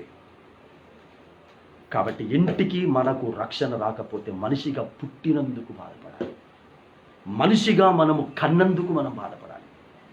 అందుకే ఖచ్చితంగా చెప్తున్నాను, పరిశుద్ధాత్మలో నేను రక్షించబడాలి, నా పిల్లలు రక్షించబడాలి. నేను చాలాసార్లు ప్రార్థన చేశాను, మన ఇంట్లో కూడా ప్రార్థన చేశాను. మా బాబుకు వివాహం జరిగిన తర్వాత కూడా ప్రార్థన చేశాను. వారి తలల మీద చెయ్యి పెట్టి ప్రార్థన చేశాను సంతానం కొరకు. నీకు ఇష్టమైన బిడ్డలుగా మేము పెంచగలము అని నమ్మకం ఉంటేనే వారికి సంతానం ఇయ్యు అని ప్రార్థన చేశాను. నీకు ఇష్టమైన బిడ్డలుగా మేము పెంచమని నీకు నమ్మకం లేకపోతే వాళ్ళకు సంతానం ఇయ్యొద్దు అన్నాడు. ఎందుకంటే దేవునికి ఇష్టమైన బిడ్డలుగా మేము పెంచకపోతే, ఆమె పెరగకపోతే రేపటి దినమున ఆ ఇవ్వబడిన ఆ బిడ్డ నరకములో కాల్చబడాల్సి వస్తుంది. మా చేతులతో మేము పెంచగా ఆ బిడ్డను నరకములోనికి అప్పగించేటటువంటి ఆ సంతానం మాకొద్దు ప్రభు అని ప్రార్థన చేశారు. ఈ ప్రార్థన మీకు ఎంతమందికి నచ్చుతుందో నచ్చదో నాకు తెలియదు, కానీ ఇది సరి అయినటువంటి ప్రార్థన అని నేను నమ్ముతున్నాను. ఎందుకంటే మనం ఎవ్వరము కూడా నరకములో కాల్చబడటానికి దేవుడు మనల్ని పుట్టించడం లేదు. పిల్లలకు చిన్న దెబ్బ తగిలితే తట్టుకోలేము. నేను చాలాసార్లు చెప్పాను సహవాసంలో, మన మీద, మన పిల్లల మీద, మన కుటుంబస్తుల మీద మీకు ఎంత ప్రేమ ఉందో, నరకంలో కాల్చబడకూడదు అని కనుక మీకు ప్రేమ ఉంటే స్టవ్ వెలిగించి ఆ స్టవ్ దగ్గర నీ చేతిని, నీ బిడ్డను లేదా నీ కుటుంబాన్ని మీరు ఆ వెలుగుతూ ఉన్నటువంటి ఆ స్టవ్ దగ్గరికి తీసుకెళ్ళి ఆ వేలు పెట్టండి, చూస్తాను. తట్టుకోలేవు, పెట్టుమంటే తిడుతావు. మరి అలాంటిది మన పెంపకము ఎప్పుడూ కాల్చబడేటటువంటి చోటుకే వెళ్ళేటటువంటి విధంగా మన పెంపకం ఉన్నప్పుడు ఇక ఏమనాలి మనల్ని? దేవుడు ఒక్కసారి అర్థం చేసుకోండి బిడ్డ, వద్దు ఇలాంటి జీవితం అనుకోవద్దు. ఎంత ఇప్పుడు చూస్తున్నా, ఎన్నో జీవిత సత్యాలు, ఆత్మికమైన సత్యాలు తెలుసుకుంటున్నాను దేవుడు మన్మరాలు ఇవ్వటం బట్టి. ఆమె నిలబడటానికి నేర్చుకుంటే ఆమె చుట్టూ అందరూ కూడా అలా చేతులు బట్టి, ఎందుకు పడిపోతే ఎక్కడ దెబ్బ తగులుతుందో తనకని. కానీ వాక్యములో నుండి పడిపోతే, పాపములో పడిపోతే, నరకంలో కాల్చబడకుండా ఎంతమంది జాగ్రత్త తీసుకుంటున్నారు ఆ చిన్న బిడ్డ కొరకు? మనం ఎంతమందిని మనము కాల్చబడకుండా జాగ్రత్తలు తీసుకుంటున్నాం? ఇది చాలా చాలా అవసరం. అందుకే రక్షణ కోరుకోని వారికి ఆయన రక్షణ కలగచేస్తానని యెహోవా సెలవిస్తూ ఉన్నాడు. కాబట్టి కోరికలలో చాలా ప్రాముఖ్యమైనటువంటి కోరిక మనకు ఉండాల్సింది ఏంటమ్మా? రక్షణ నా కోరిక ఉండాలి.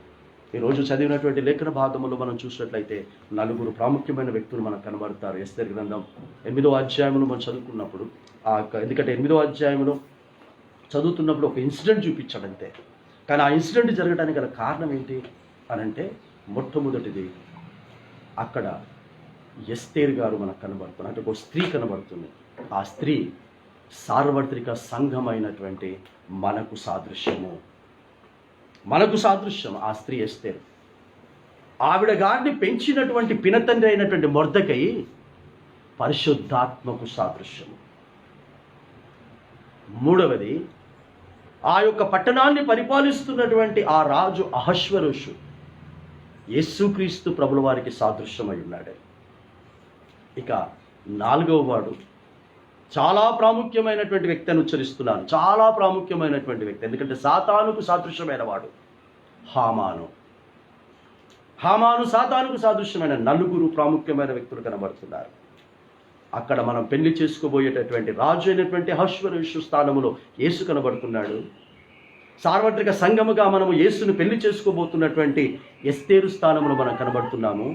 ఈ పరిశుద్ధమైన వివాహము కొరకు యేసును సంఘమును పెళ్లి చేయటానికి ప్రయాసపడుతూ ఉన్నటువంటి పరిశుద్ధాత్మనికి సాదృశ్యమైన మొర్దెకై కనబడుతూ ఉన్నాడు. ఈ ముగ్గురు నుంచి ఏం పాఠాలు నేర్చుకున్నారు ఎస్తేరు గ్రంథము నుంచి? నేర్చుకుంటే ధన్యులం, నేర్చుకోకపోతే మాత్రము ఈ రోజున మరొకసారి దేవుడు జ్ఞాపకం చేస్తున్నాడు. ఈ ముగ్గురు కలిసి ఉండకూడదని. ఎవరు ముగ్గురు? పరిశుద్ధాత్ముడు, సార్వత్రిక సంఘమైనటువంటి మనం, యేసుక్రీస్తు ప్రభుల వారు. ఈ ముగ్గురము మనము కలిసి ఉండకూడదని భయంకరంగా పనిచేస్తున్నాడు హామాను అనేటటువంటి సాతాను. ఈ హామాను ఏం చేస్తున్నాడు? అహష్వరోషు దగ్గరికి వచ్చి లేనిపోని మాటలన్నీ కూడా యూదుల మీద కల్పించి చెప్పి, యూదులందరూ కూడా నీకు వ్యతిరేకులయ్యా, కాబట్టి ఆ యూదులందరినీ కూడా నువ్వు సంహరించేసేయాలి అని చెప్పాడు. ఒక ఆజ్ఞ జారీ చేయి.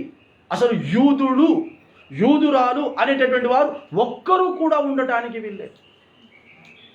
లైవ్లో ఉన్నవారు వాక్యాలు వింటున్నారు, లైవ్లో లేని వారు ఇక్కడ ఆడుతున్నారు.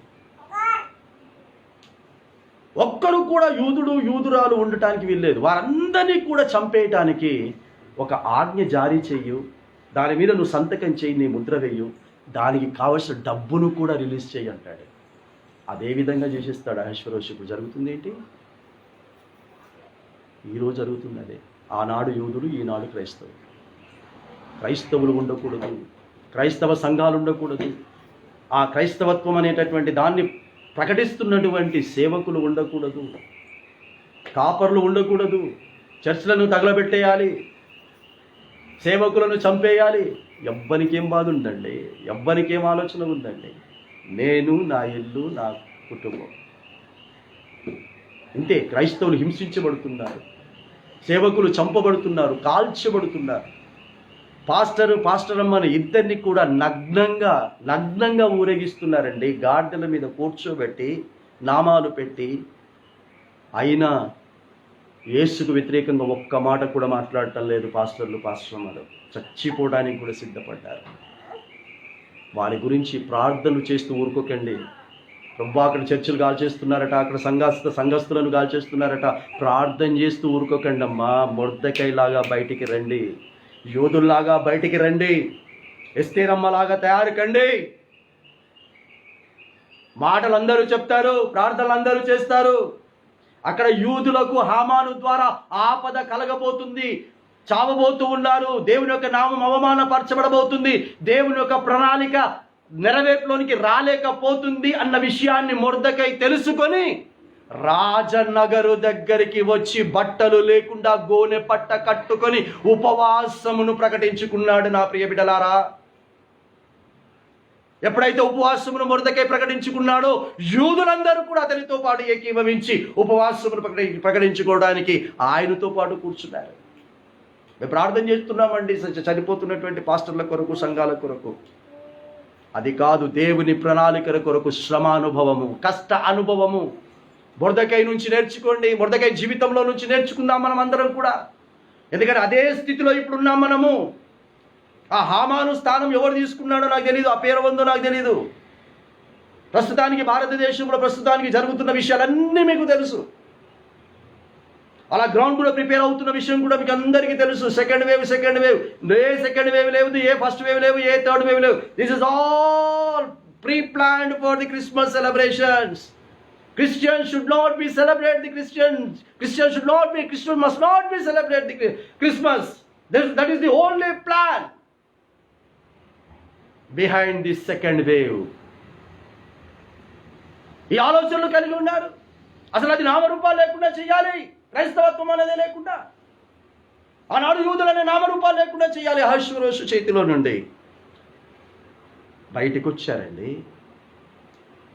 ఈ విషయం పినతండ్రి చేతిలో పెరిగినటువంటి ఈ ఎస్తేరు గారు రాజనగర్కి వెళ్ళిపోయిన తర్వాత, రాజనగరులో రాజభోగాలు అనుభవిస్తున్న తర్వాత ఆవిడ గారు ఏ స్థాయికి వెళ్ళిపోయిందంటే, ఆవిడ ద్వారా మేలు పొంది ఆవిడ ద్వారా దరిద్రతను పోగొట్టుకొని ఈ రోజున రాజనగరిలో రాణిగా గుర్తింపు పొందుతూ ఇప్పుడు ఏ స్థితికి వెళ్ళిపోయిందంటే, మొర్దెకైకి ఒక వర్తమానము చెప్పుతూ పంపిస్తున్న దరిద్రురాలిగా తయారైంది, పనికి మాలిన దానిగా తయారైంది.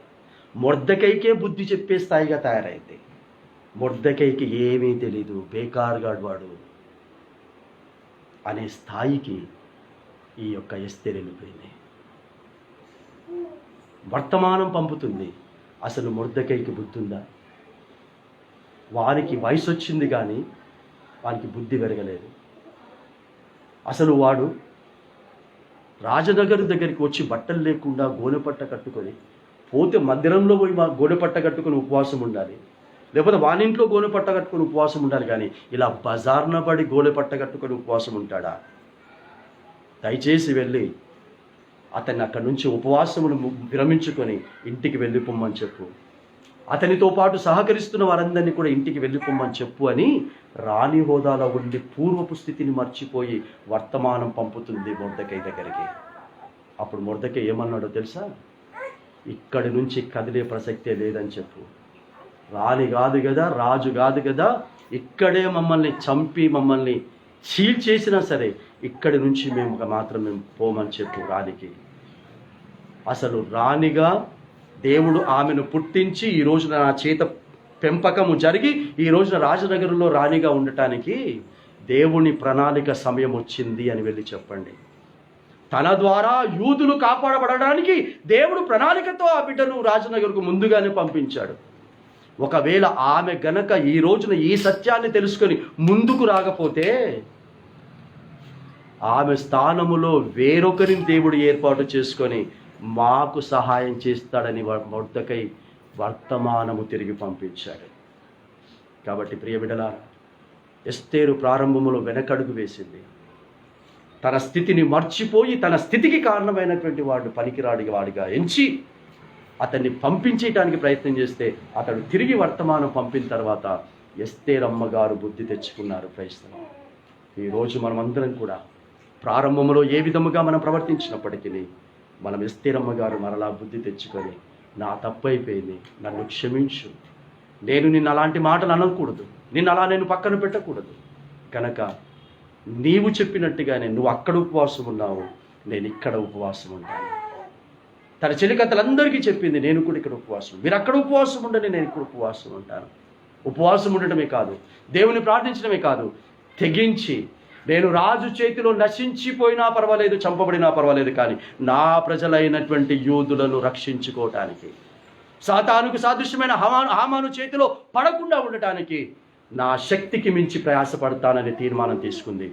ఈరోజు సార్వత్రిక సంఘమునకు సాదృశ్యమైన ఆ ఎస్తేరు తీసుకున్న తీర్మానం నువ్వు తీసుకుంటావా? నేనైతే తీసుకున్నాను. నా కుటుంబం తీసుకుందో తీసుకోలేదో నాకు తెలియదు, కానీ ఈరోజు ప్రతి కుటుంబము ప్రతి ఒక్కరూ తీసుకోవాలని దేవుడు చెప్తున్నాడు. ప్రతి ఒక్కరూ తీసుకోవాలి. ఎందుకంటే నా కుటుంబం ఆ స్టేజ్ దాటిపోయామండి.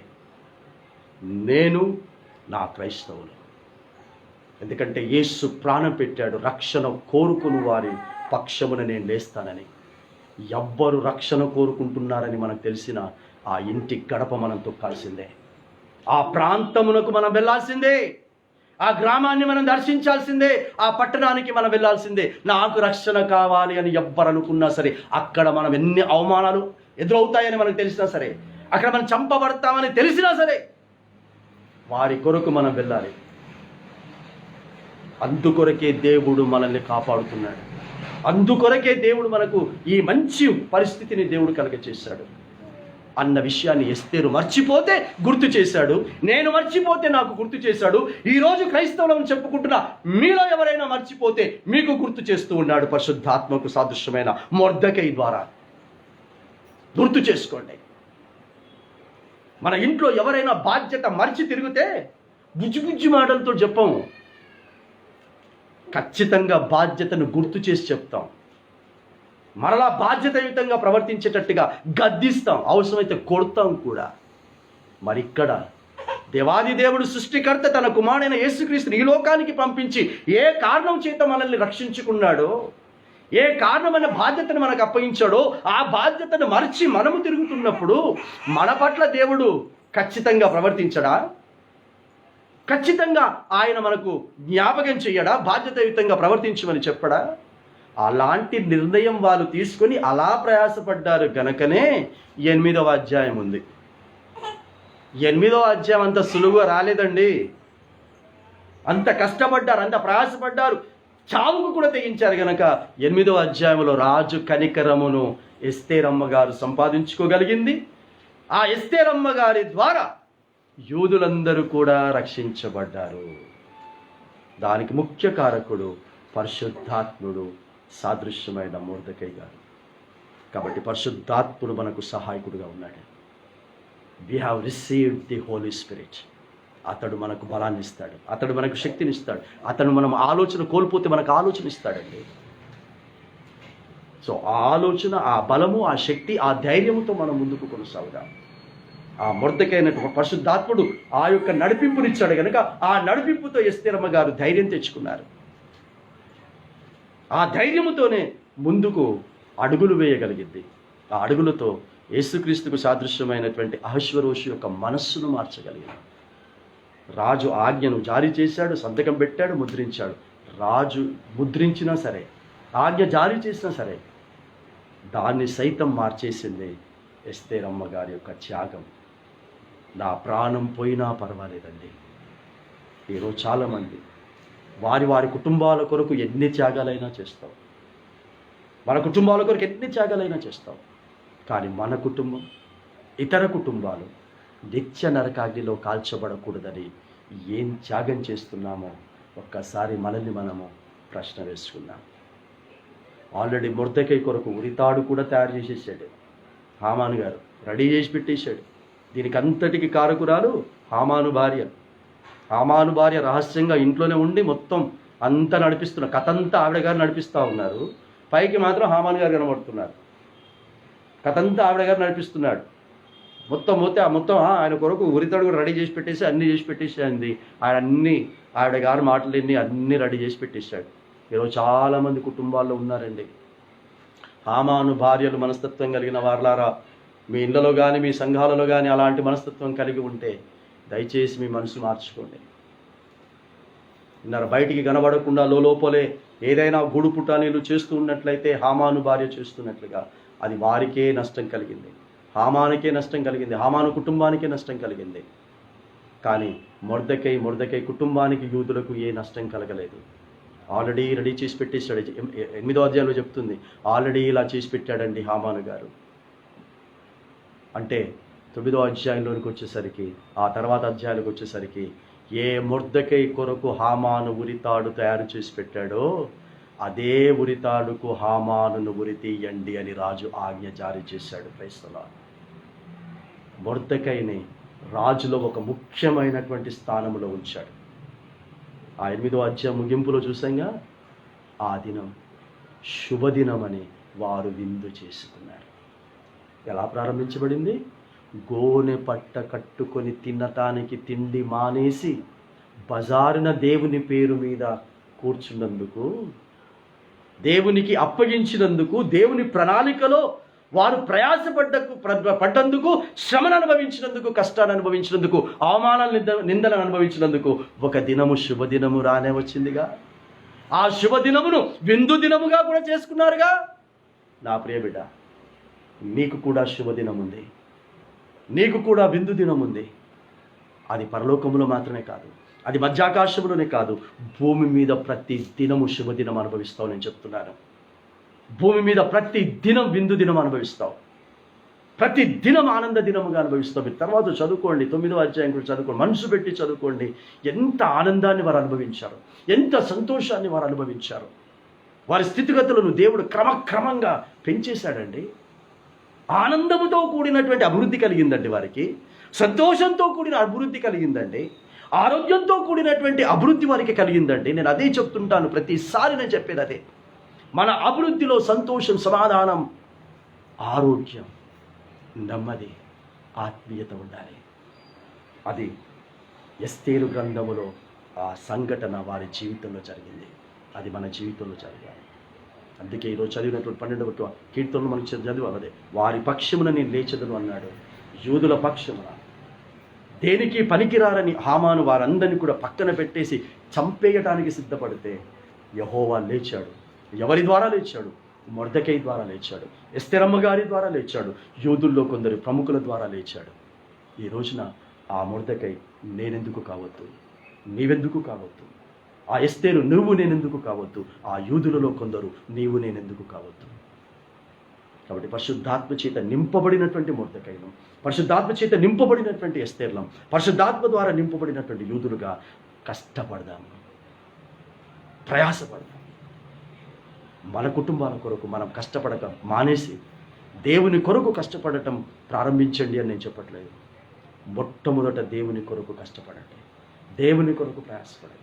ఒక ఆత్మను రక్షించడానికి, మొట్టమొదట నిన్ను నీవు రక్షించబడటానికి, నన్ను నేను రక్షించుకోవడానికి మనం ప్రయాసపడి మిగతా వారిని కూడా మనం రక్షణలోనికి నడిపించబడితే ఎంతో అద్భుతాన్ని చూస్తాం. ఈ రోజున శృతము గారు చదివినటువంటి పత్రికల పాఠం, మీరు పత్రికల పాఠం మీద చదివి పత్రికల పాఠం శృతము గారు చదివినప్పుడు ఫిలిప్పీయులకు రాసిన పత్రిక 2వ అధ్యాయం మనం చదివినప్పుడు అక్కడ ఎపిఫ్రోదు అనేటటువంటి ఒక వ్యక్తి కనబడుతున్నాడు.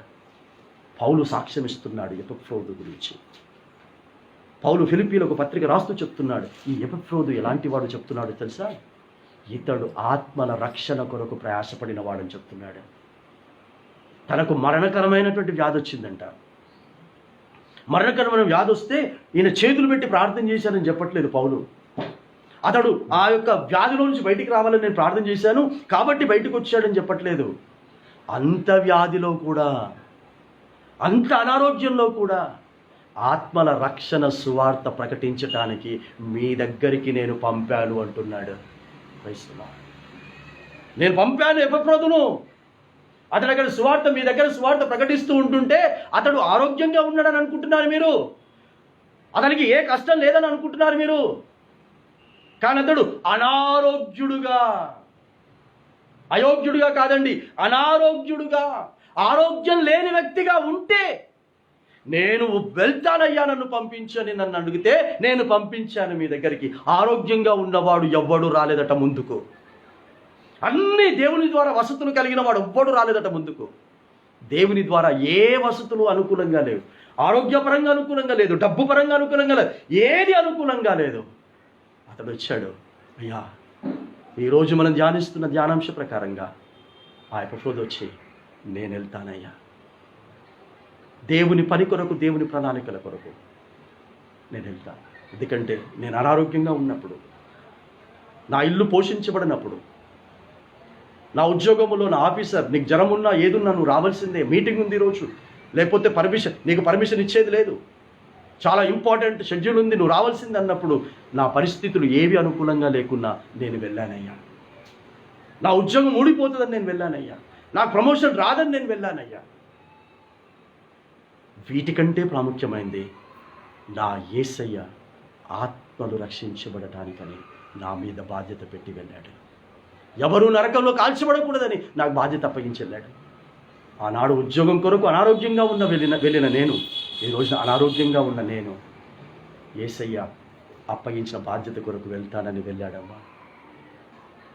అలాంటి ఎపిఫ్రోదు కావాలి ఈ రోజున యేసయ్యకి. అలాంటి ఎపిఫ్రోదు లాంటి సంఘస్థులు కావాలి. అలాంటి ఎపిఫ్రోదు లాంటి సేవకులు, సువార్థికులు కావాలి. ఆ తర్వాత ఆ పత్రికలు మనం కింది చదివినాం.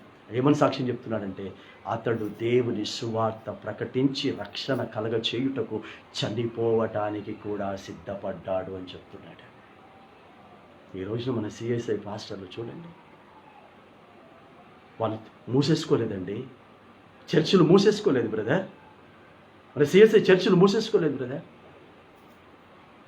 ప్రభుత్వము చెప్పినటువంటి వాటిని పాటిస్తూనే వారు సువార్త ప్రకటిస్తున్నారు. ఆలయాలలో పాటలు పాడుతున్నారు, ఆరాధన క్రమం జరిగిస్తూ ఉన్నారు. వారు మాస్క్ పెట్టుకొని సువార్త చెప్తున్నారని అవహేళన చేస్తున్నటువంటి వారు ఉన్నారు. కానీ వారు మాస్క్ పెట్టుకొనైనా సువార్త చెప్తున్నారు. కానీ నువ్వు మాస్క్ పెట్టుకొని కూడా చర్చికి వెళ్ళలేని పరిస్థితి నీది. కానీ అక్కడ నీ పాస్టర్, నీ సంఘ కాపరి, నాకు వ్యాధి వచ్చినా పర్వాలేదు, ఆ వ్యాధితో నేను చనిపోయినా పర్వాలేదు, కానీ సంఘం నాకు అప్పగించినటువంటి సంఘ కాపరి బాధ్యతగా నేను పులిపీట్ మీద నిలబడతాను, నేను మైక్ మీద నిలబడతాను అని నిలబడి ఆరాధన నడిపిస్తున్నాడే, ధన్యులం. మిగతా సంఘాలు మూసేసుకున్నారండి. లైవ్లో చెప్తామండి, మేము లైవ్లో ప్రార్థనలు చేస్తామండి. నేను వాళ్ళను కూడా నేను తప్పు పట్టడం లేదు, వీళ్ళను తక్కువ చేసి మాట్లాడకండి అని చెప్తున్నాను. ప్రైస్తులా వేరే పాస్టర్ల గురించి, వేరే సంఘస్థుల గురించి రావట్లేదే. సిఎస్ఐ పాస్టర్లే చనిపోతున్నారు, వారే మరణం అవుతున్నారు ఈ వ్యాధితో. ఎందుకంటే ఎపిఫ్రోదులాగా తయారయ్యారండి. ప్రైస్తులాడు హల్లెలూయా. ఎపిఫ్రోదు అలాంటి అనారోగ్యంలో కూడా చనిపోవడానికి సిద్ధపడి కూడా సువార్త ప్రకటించడానికి వెళ్ళాడు. ఎస్, బైబుల్ చదువుకోవటం కాదండి ఎపిఫ్రోదు బైబుల్లో ఉన్నాడని. ఎపిఫ్రోదు నా ఇంట్లో ఉన్నాడండి, నేనే ఎపిఫ్రోదునండి అని, నా ఇంట్లో ఎపిఫ్రోదు ఉన్నాడు, నేనే ఎపిఫ్రోదునని మనము సంతోషంగా దినాలు గడుపుకోవలసినటువంటి వాళ్ళమై ఉన్నాము. అన్ని పరిస్థితులు అనుకూలంగా ఉంటే నువ్వేంది సువార్త చెప్పేది, నువ్వేంది సువార్త వినేది, నువ్వేంది సంఘానికి వెళ్ళేది? పరిస్థితులు అనుకూలంగా లేనప్పుడు వెళ్ళమ్మా, వెళ్ళయ్యా. అప్పుడు దేవుడు నిన్ను మెచ్చుతాడు, అప్పుడు దేవుడు నిన్ను నా బిడ్డ అంటాడు. అలాంటి స్థితిలో, అందుకే ఈరోజు చదివినటువంటి ఎస్తేర్ గ్రంథం కానీ, ఈరోజు చదివినటువంటి పత్రికల పాఠంలో ఫిలిప్పీలకు కానీ ఆలోచన చేయండి. వారు మామూలుగా కిరీటాలను సొంతం చేసుకోలేదు, వారు మామూలుగా ఈ సాక్ష్యాలను సంపాదించుకొని ఈ పరిశుద్ధ గ్రంథంలో వారి పేరు ఉత్తగానే రాయబడలేదమ్మా. దాని వెనకాల ఎన్నో త్యాగాలు చేశారు. మరి నీ కొరకు జీవ గ్రంథం ఉందిగా, నా కొరకు గొర్రెపిల్ల గ్రంథం ఉందిగా. వాటిలో మన పేరు ఎక్కాలంటే ప్రార్థన చేస్తే ఎక్కేస్తుంది అనుకుంటున్నావా? మనకు తోచిన కానుకలు ఇచ్చేస్తే ఎక్కేస్తుంది అనుకుంటున్నారా? చర్చ్లో మెంబర్షిప్ రాసుకొని మెంబర్షిప్ ఫీజులు కట్టేస్తే, మెంబర్షిప్ అమౌంట్ కట్టేస్తే ఎక్కేస్తుంది అనుకుంటున్నారా? లేదండి, త్యాగం కావాలి, ప్రయాసం కావాలి, శ్రమానుభవం. ఈరోజు అంశం చాలా చక్కటి అంశం.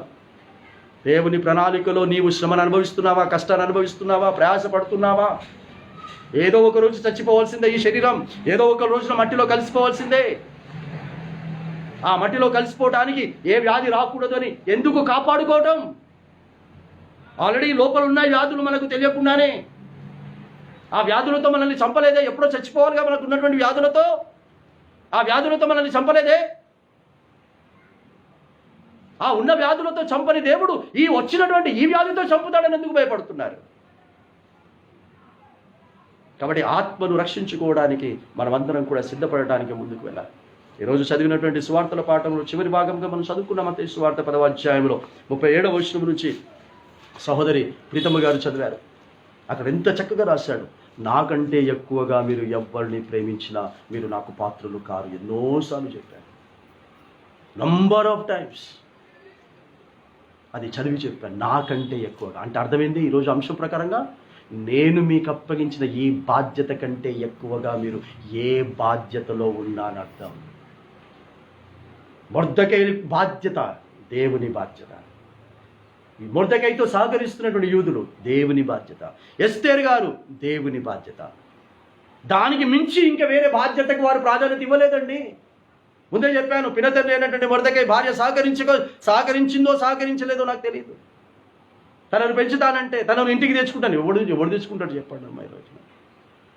ఒక్క తోడబుట్టినటువంటి వాళ్ళే ఒక 4 రోజులు ఇంటికి వచ్చిపోతే ఎప్పుడెప్పుడు పోతుందా అని ఎదురు చూసి అక్కజెల్లెళ్ళు ఉన్నారు, అన్నదమ్ములు ఉన్నారు. ఈ దినాలు ఇవి. వాళ్ళు వచ్చారు, ఎప్పుడు పోతారు మళ్ళీ వాళ్ళ పిల్లలతో పాటు అని ఎదురు చూసే దినాలలో మనం ఉన్నాం. ఇది ప్రపంచమంతా పాకిపోయిందమ్మా.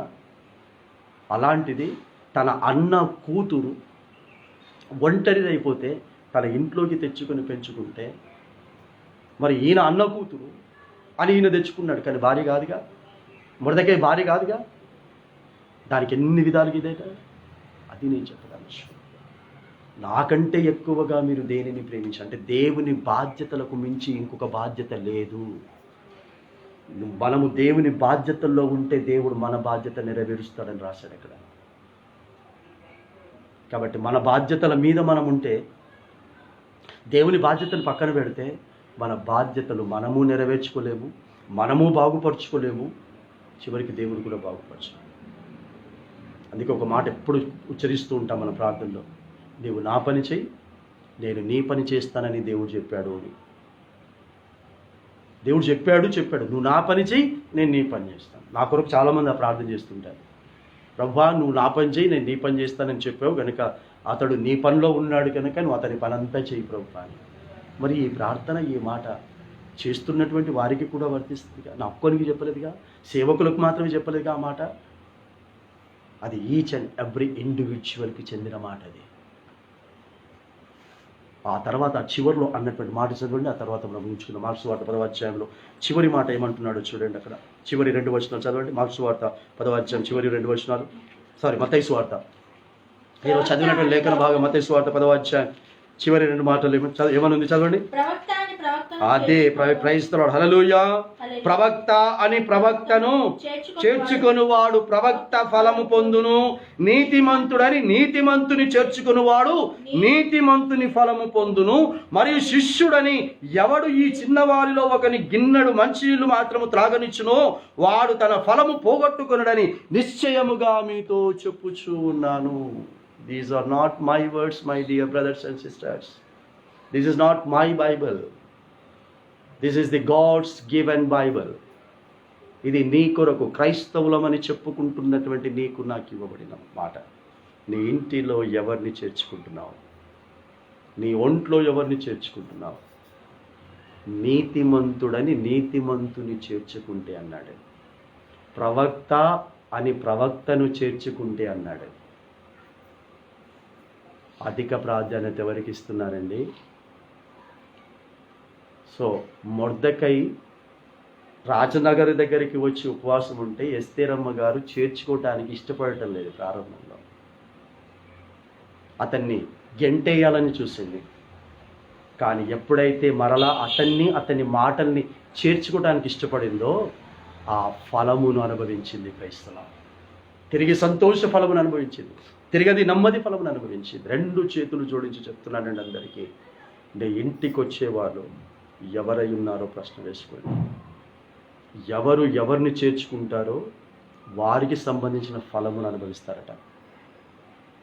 It's clearly return in the Bible. ప్రవక్త అని ప్రవక్తను చేర్చుకుంటే ప్రవక్త ఫలం అంటే, ప్రవక్త ఫలం అంటే ఈ రోజున మొర్దెకైని మనం ప్రవక్త అనుకుంటే మొర్దెకై గారు అంచెలంచెలుగా ఒక స్థాయికి వెళ్ళిపోయాడు. ఆ ఫలంను అనుభవిస్తాం. ఏలియా ప్రవక్త అని నువ్వు అనుకుంటున్నావు, నేను అనుకుంటున్నాను, బైబిల్లో చెప్తుంది ప్రవక్త. ఆ ప్రవక్త ఫలం మనం పొందుకుంటాం. ప్రవక్త అన్న ఏలియా ఫలం ఏంటి? మరణమును చూడకుండా అతడు కొనిపోబడ్డాడు. ఆ ఫలం మనం అనుభవిస్తాం. మోషే ప్రవక్త బైబిల్లో రాయబడి ఉంది అంటున్నాం. మోషే ఫలమును మనం అనుభవిస్తాం. మోషే చేతిలో కర్ర చాస్తే ఎర్ర సముద్రం దారిచ్చింది. మాట పలికితే 6 లక్షల కుటుంబాలకు కావలసినటువంటి ఆహారమును దేవుడిచ్చాడు. బండలో నుంచి ఆ ఫలమును అనుభవిస్తావు క్రైస్తవ. కనానును దేవుడు దూరం నుంచి చూపించగలిగాడు. అంతేకాదు, ఇదే మోషేకు, ఇదే ఏలియాకు యేసుక్రీస్తు ప్రభువు వారు కొండ మీదకి వెళితే రూపాంతరమును చూపించాడు క్రైస్తవ. యేసుక్రీస్తు యొక్క మహిమ శరీరం ఎలా ఉంటుందో చూడగలిగారు. ఆ ఫలమును నువ్వు అనుభవిస్తావు. నీతిమంతుడని నీతిమంతుని నువ్వు చేర్చుకుంటే నీతి ఫలమును అనుభవిస్తావు. అబ్రహాము నీతిమంతుడని రాయించాడు. ఆ ఫలమును నువ్వు అనుభవిస్తావు. అబ్రహాం ఏం ఫలమును అనుభవించాడు? దేవుని కొరకు తన కుమారుని సైతం ఇచ్చేయటానికి సిద్ధపడితే అదే ఇస్సాకు అనేటటువంటి కుటుంబంలో నుండి ఇజ్రాయేలు అనేటటువంటి ఒక తెగనే దేవుడు తెప్పించుకున్నాడు. దేవుని స్తోత్రం. కాబట్టి హెబ్రీయులకు రాసిన పత్రిక 11వ అధ్యాయం మొత్తం కూడా నీతిమంతుల పట్టిక. కాబట్టి ఎవరెవరు ఏ నీతిమంతులు ఏ విధమైనటువంటి జీవితమును జీవించగలిగారో ఆ ఫలమును మనం అనుభవిస్తాం. అందులో మొట్టమొదటి నీతిమంతుడు నోవాహు. ఆదికాండం 9వ అధ్యాయంలో అతని గురించి రాశాడు. అతడు దేవుని దృష్టి యందు నీతిమంతుడిగా కనబడాడు. నీతిమంతుడైనటువంటి నోవాహు ఏం చేశాడండి? తన కష్టతరమైనటువంటి ఓడ పనిని ముగించుకోగలిగాడు. నీతిమంతుడు నీ ఇంటిని గడప తొక్కితే నీ ఇంట్లో ఎటువంటి కష్టతరమైన పనైనా సరే సులువుగా తీరిపోతుందమ్మా. దేవునికి స్తోత్రం. సో మన గడప తొక్కి లోపలికి రావాల్సింది నీతిమంతుడు ప్రవక్త. అలాంటి వారు గడప అవతలకు నెట్టివేయటానికి సాతాను ప్రయత్నం చేస్తాడు. కాబట్టి నీతిమంతుడైనటువంటి యేసుక్రీస్తు పొట్టి జక్కయ్య గడప తొక్కి లోపలికి వస్తే ఆ ఇంటికి రక్షణ వచ్చింది. అపోస్తలుడైనటువంటి పేతురు గారు కొర్నేలి గడప తొక్కి ఆ ఇంట్లోకి వస్తే పరిశుద్ధాత్మ ఆ ఇంట్లో ఉన్న వారందరి మీదకి దిగింది. చివరిలో రాస్తున్నాడు, దేవుని శిష్యుడు అని, దేవునికి సంబంధించిన వ్యక్తి అని చిన్న పాస్టర్ అయినా చిన్న సేవకుడైనా నీ ఇంటిలోనికి చేర్చుకోమన్నాడు. అందుకే అక్కడ రాశాడు, శిష్యుడని ఈ చిన్నవారిలో ఒకరిని మీరు చేర్చుకొని వారికి గిన్నెడు మంచినీళ్ళు ఇస్తే దాని ప్రతిఫలము పోగొట్టుకోడు. మన ఇంటికి ఎవరు రావాలి? పెద్ద పాస్టర్లు రావాలి. మన ఇంట్లో టీవీలో ఎవరి ప్రసంగాలు వినాలి? పెద్ద పాస్టర్ల ప్రసంగాలు వినాలి. రెప్యూటెడ్, ఈ లోక సంబంధంగా పేరు ప్రఖ్యాతులు కలిగిన వారే మన ఇంట్లో టీవీలో వాక్యం చెప్పాలి. వాళ్ళ మాటలే మనం వినాలి. చిన్న పాస్టర్లు వద్దు, మనకి చిన్న సేవకులు వద్దు అని చెప్తున్నాడు. శిష్యుడు అని ఈ చిన్నవారిలో అన్నాడండి. కాబట్టి దేవుని యొక్క సువార్త, రక్షణ సువార్త చెప్తున్నవాడు ఎంతటి వాడైనా, అతడికి పేరున్నా పేరు లేకపోయినా, పేరు గొప్ప వాడైనా, లోక సంబంధంగా చిన్నవాడైనా సరే, he has to visit you, he has to visit your house, he has to visit your church.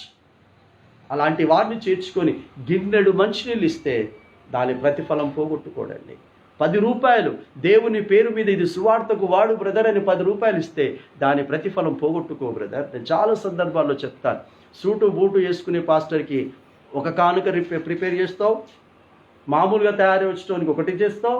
అంటే నీవు డిసైడ్ చేసుకుంటావు ఎవరికి ఎలాంటి కానుక ఇవ్వాలని నువ్వు డిసైడ్ చేసుకుంటావు. అంటే మనిషిని బట్టి, స్థాయిని బట్టి నీ కానుక కాదండి, సువార్తను బట్టి కానుక. ప్రయత్నం హల్లెలూయా. ఆ సువార్త రక్షణ సువార్త అయి ఉండాలి. ఎందుకంటే దేవుడు సువార్థికులను ఏర్పాటు చేసింది, శిష్యులను దేవుడు ఏర్పాటు చేసింది. సర్వలోకములోనికి వెళ్ళండి, రక్షణ సువార్తను ప్రకటించండి, శిష్యులనుగా చెయ్యండి అని చెప్పాడు. వాళ్ళు పెద్ద పాస్టర్లు కాదండి, పంపించేటప్పుడు యాజకులు కాదండి, వారు అహరోను గోత్రములో నుండి వచ్చినటువంటి వాళ్ళు కాదండి, వాళ్ళు బెస్తవాళ్ళండి, వారి చేతి పనులతో బ్రతికే వాళ్ళండి. శిష్యుడని ఈ చిన్నవారిలో ఒకరిని మీరు చేర్చుకుంటే, ఎందుకంటే యేసు ఈ మాట చెప్పేటప్పుడు అక్కడ శిష్యులు ఉన్నారు గనక, బెస్తవాళ్ళు ఉన్నారు గనక, యేసు పేరు పెట్టి పిలుచుకున్న వాళ్ళు ఉన్నారు గనక వాళ్ళను ఉద్దేశించి చూపించంటున్నాడు, శిష్యులని. మీ దృష్టిలో వీళ్ళు యాజకులు కాదు, ప్రధాన యాజకులు కాదు, మీరు అనుకుంటున్న పెద్ద పెద్ద వాళ్ళు మత నాయకులు కాదు, వీరు చిన్నవాళ్ళు. వీళ్ళలో మీరు ఒకరిని చేర్చుకొని గిన్నెడు మంచినీళ్ళు ఇస్తే వాటి ప్రతిఫలము పోగొట్టుకోరు. దేవునికి స్తోత్రం. మన ఇంటికి ఎవ్వరొచ్చినా ఎవడు నీతిమంతుడు మనకు తెలియదు, ఎవడొచ్చినా ఎవడు ప్రవక్తలు మనకు తెలియదు, ఎవడొచ్చినా ఎవడు దేవునికి సంబంధించిన వాడు తెలియదు. గనక వచ్చిన ప్రతి ఒక్కరిని కూడా మన ఇష్ట ప్రకారంగా ఆహ్వానించుకోకుండా దేవుని ఇష్ట ప్రకారంగా ఆహ్వానించుకొని వారికి చేయాల్సిన మర్యాదలు, వారికి చేయాల్సినటువంటి పరిచర్య మనం చేస్తే డెఫినెట్గా దాని యొక్క ప్రతిఫలం పోగొట్టుకోవాలి. ఇప్పుడు లేదు కానీ, ఇప్పుడు ఇక్కడికి వచ్చిన తర్వాత లేదు కానీ, మేము రామనగర్లో ఉన్నా, లేకపోతే మేము గాంధీనగర్లో ఉన్నా, ఎస్ఆర్టీ క్వార్టర్స్లో ఉన్నా, కనీసం వారానికి 2-3 పాస్టర్లు అయినా, 2-3 సేవకులైనా మన ఇంటికి వచ్చేవాళ్ళు, వచ్చి దర్శించేవారు. అది సిఎస్ఐ నుంచి కావచ్చు, ఇండిపెండెంట్ పాస్టర్లే కావచ్చు, ఎవరైనా కావచ్చు. దాని ప్రతిఫలము మేము పోగొట్టుకోలేదు. ప్రయత్నం చేసిన దేనికి పోగొట్టుకోలేదు. ఉన్నారు సాటైన సాకురా, వాళ్ళు వస్తారని పసుపులో నుంచి, కారములో నుంచి, బియ్యంలో నుంచి, సోంపులో నుంచి, ప్రతి దానిలో నుండి ఆవిడ గారు తీసిపెట్టేది ప్రతి నెల. ఆ పాస్టర్ రాగానే వారి కూడిక జరిగిన తర్వాత పిల్లలందరినీ కూర్చోబెట్టుకొని, వాళ్ళు వచ్చారని చెప్పేసి ఇండిపెండెంట్గా ఆవిడ గారు మాత్రం కూర్చునేది, ప్రేయర్ చేయించుకొని పంపించేది కాదు. చిన్నపిల్లలందరినీ కూడా ఇంట్లో ఎంతమంది ఉంటే అంతమందిని కూర్చోబెట్టుకొని పాటలు పాడి వారితో వాక్యం చెప్పించుకొని తను తీసిపెట్టినటువంటివన్నీ కూడా ఇచ్చి పంపించేది. శిష్యుడని ఈ చిన్నవారిలో మీరు ఒకరిని చేర్చుకుంటే దాని ప్రతిఫలము మీరు పోగొట్టుకున్నారు. క్రైస్తవం. కాబట్టి ఇలాంటివన్నీ కూడా ఎందుకు చేయాలి అని అంటే దేవుని యొక్క రాజ్యం కొరకు, దేవుని యొక్క పరిపాలనలో మనమందరము కూడా కష్టపడాలి, శ్రమపడాలి, ప్రయాసపడాలి. ఆ అనుభవం మనకుంటే ఆ అనుభవములో దేవుడు మనకు కావలసినటువంటి ప్రతి ఈవిని మనం కలగచేస్తాడు. కాబట్టి మొర్దెకై దాని ప్రతిఫలము పోగొట్టుకోలేదు. మొర్దెకైతో సహకరించిన వారి ప్రతిఫలము పోగొట్టుకోలేదు. ఎస్తెరమ్మ గారు ప్రతిఫలము పోగొట్టుకోలేదు. ఎపెఫ్రోదు ప్రతిఫలము పోగొట్టుకోలేదు. పౌలు ప్రతిఫలము పోగొట్టుకోలేదు.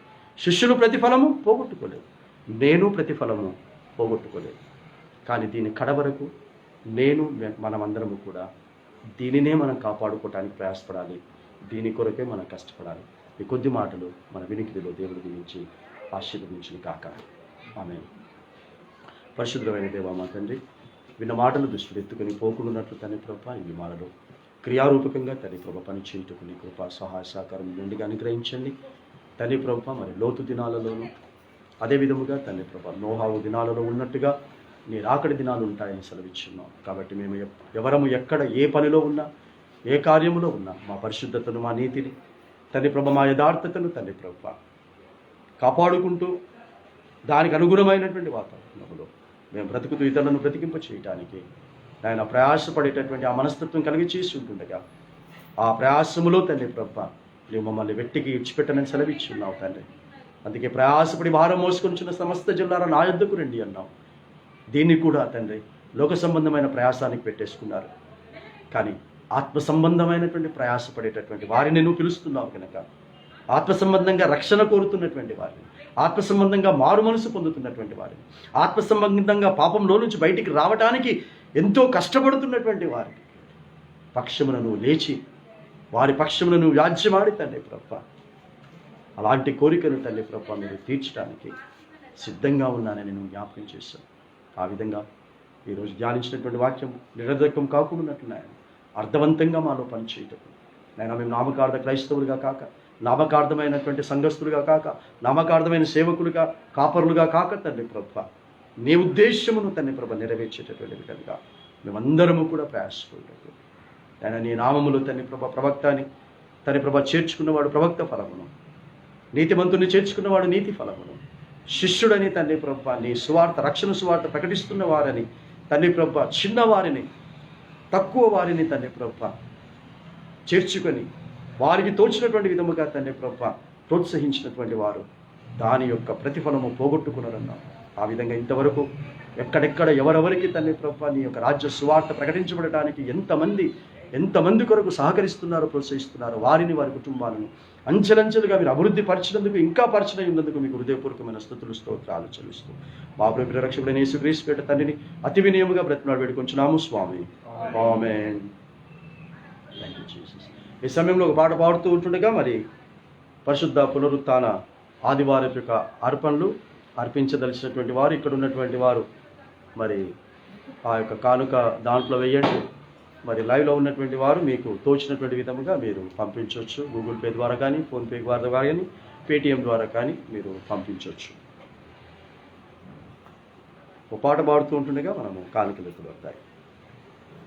సృష్టి పితా సర్వోన్నత సమర్పింతు సర్వస్వము. సృష్టి పితా సర్వోన్నత సమర్పింతు సర్వస్వము. భూమి ఆకాశములు నీవే, భూధర శిఖరములు నీవే. భూమి ఆకాశములు నీవే, భూధర శిఖరములు నీవే. భూరాజులు నీవారే, భూరాజులు నీవారే. బలశౌర్యములు నీవే. సృష్టి పితా సర్వోన్నత సమర్పించు సర్వస్వము. మా వెండి బంగారములు నీవే,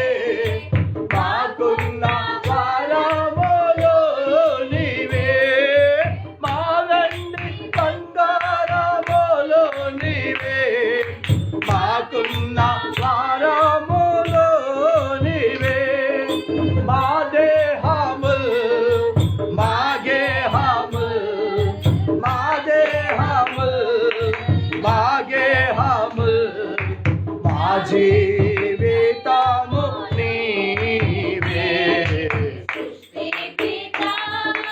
सर्वोन्नता समर्पितो सर्वस्वम् మేమిచ్చు కానుక ఏ పాటిది ఏ ప్రేమ నీకు సాటిది మేమిచ్చు కానుక ఏ పాటిది ఏ ప్రేమ నీకు సాటిది మోక్షానదా యేసు ప్రభు మోక్షానదా యేసు ప్రభు అంగీకరించు ప్రేమో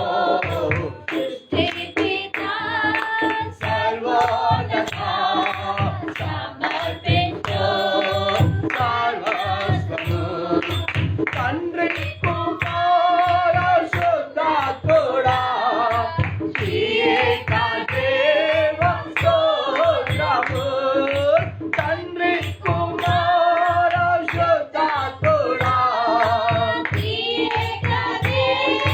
స్తోత్రము దాతా నీవే నేతా నీవే దాతా నీవే నేతా నీవే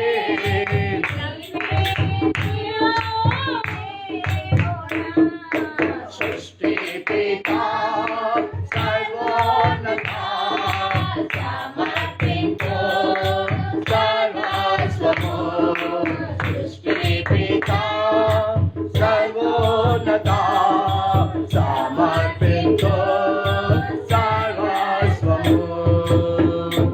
ముగింపు ప్రార్థన మరి కానుకల నిమిత్తం మన మధ్యలో ఉన్నటువంటి సహోదరి ప్రీతి పాల్ గారు మరి ముగింపు ప్రార్థన కానుకల కొరకు ప్రార్థిస్తారు. ఆ తర్వాత మనము ఆశీర్వాదంతో ఈ యొక్క ఆదివారపు ఆరాధన మనము సరిచేద్దాం. Heavenly Father, Lord of Lord, hallelujah. Father Almighty, hallelujah, Lord. Thank you so much, Lord. Lord, as you told, where 2 or 3 are gathered in your name, you would be in our midst, Lord. We believe that you are, and you were there in our midst, Lord, and you have preached your word, O Lord, and the Lord, see to it that we walk in your path, O Lord, and the offering that we have given, O Lord, that we use it in you, O Lord. O Lord, you bless us in each and every way, O Lord. You see to it that we are directed in a right way, O Lord, and we walk through you, O Lord. You tell us what is right and what is wrong, O Lord. You be with us in everything, O Lord, that till now that you have did unto us, O Lord. Everything you bless, O Lord, you be amongst us all the time, O Lord, in the name of Jesus, offer this praise in you. Amen.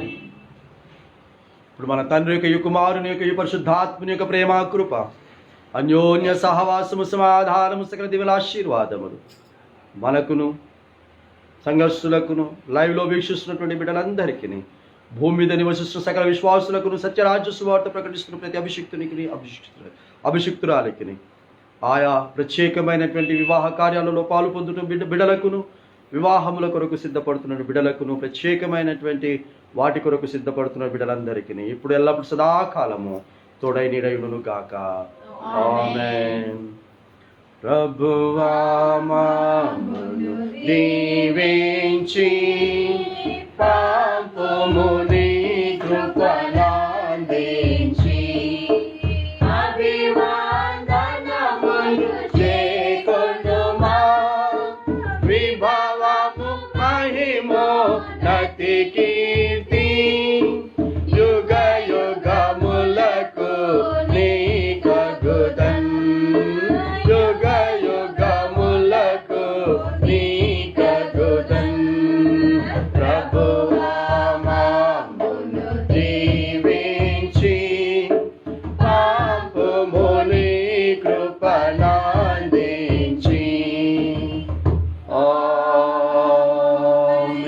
Amen.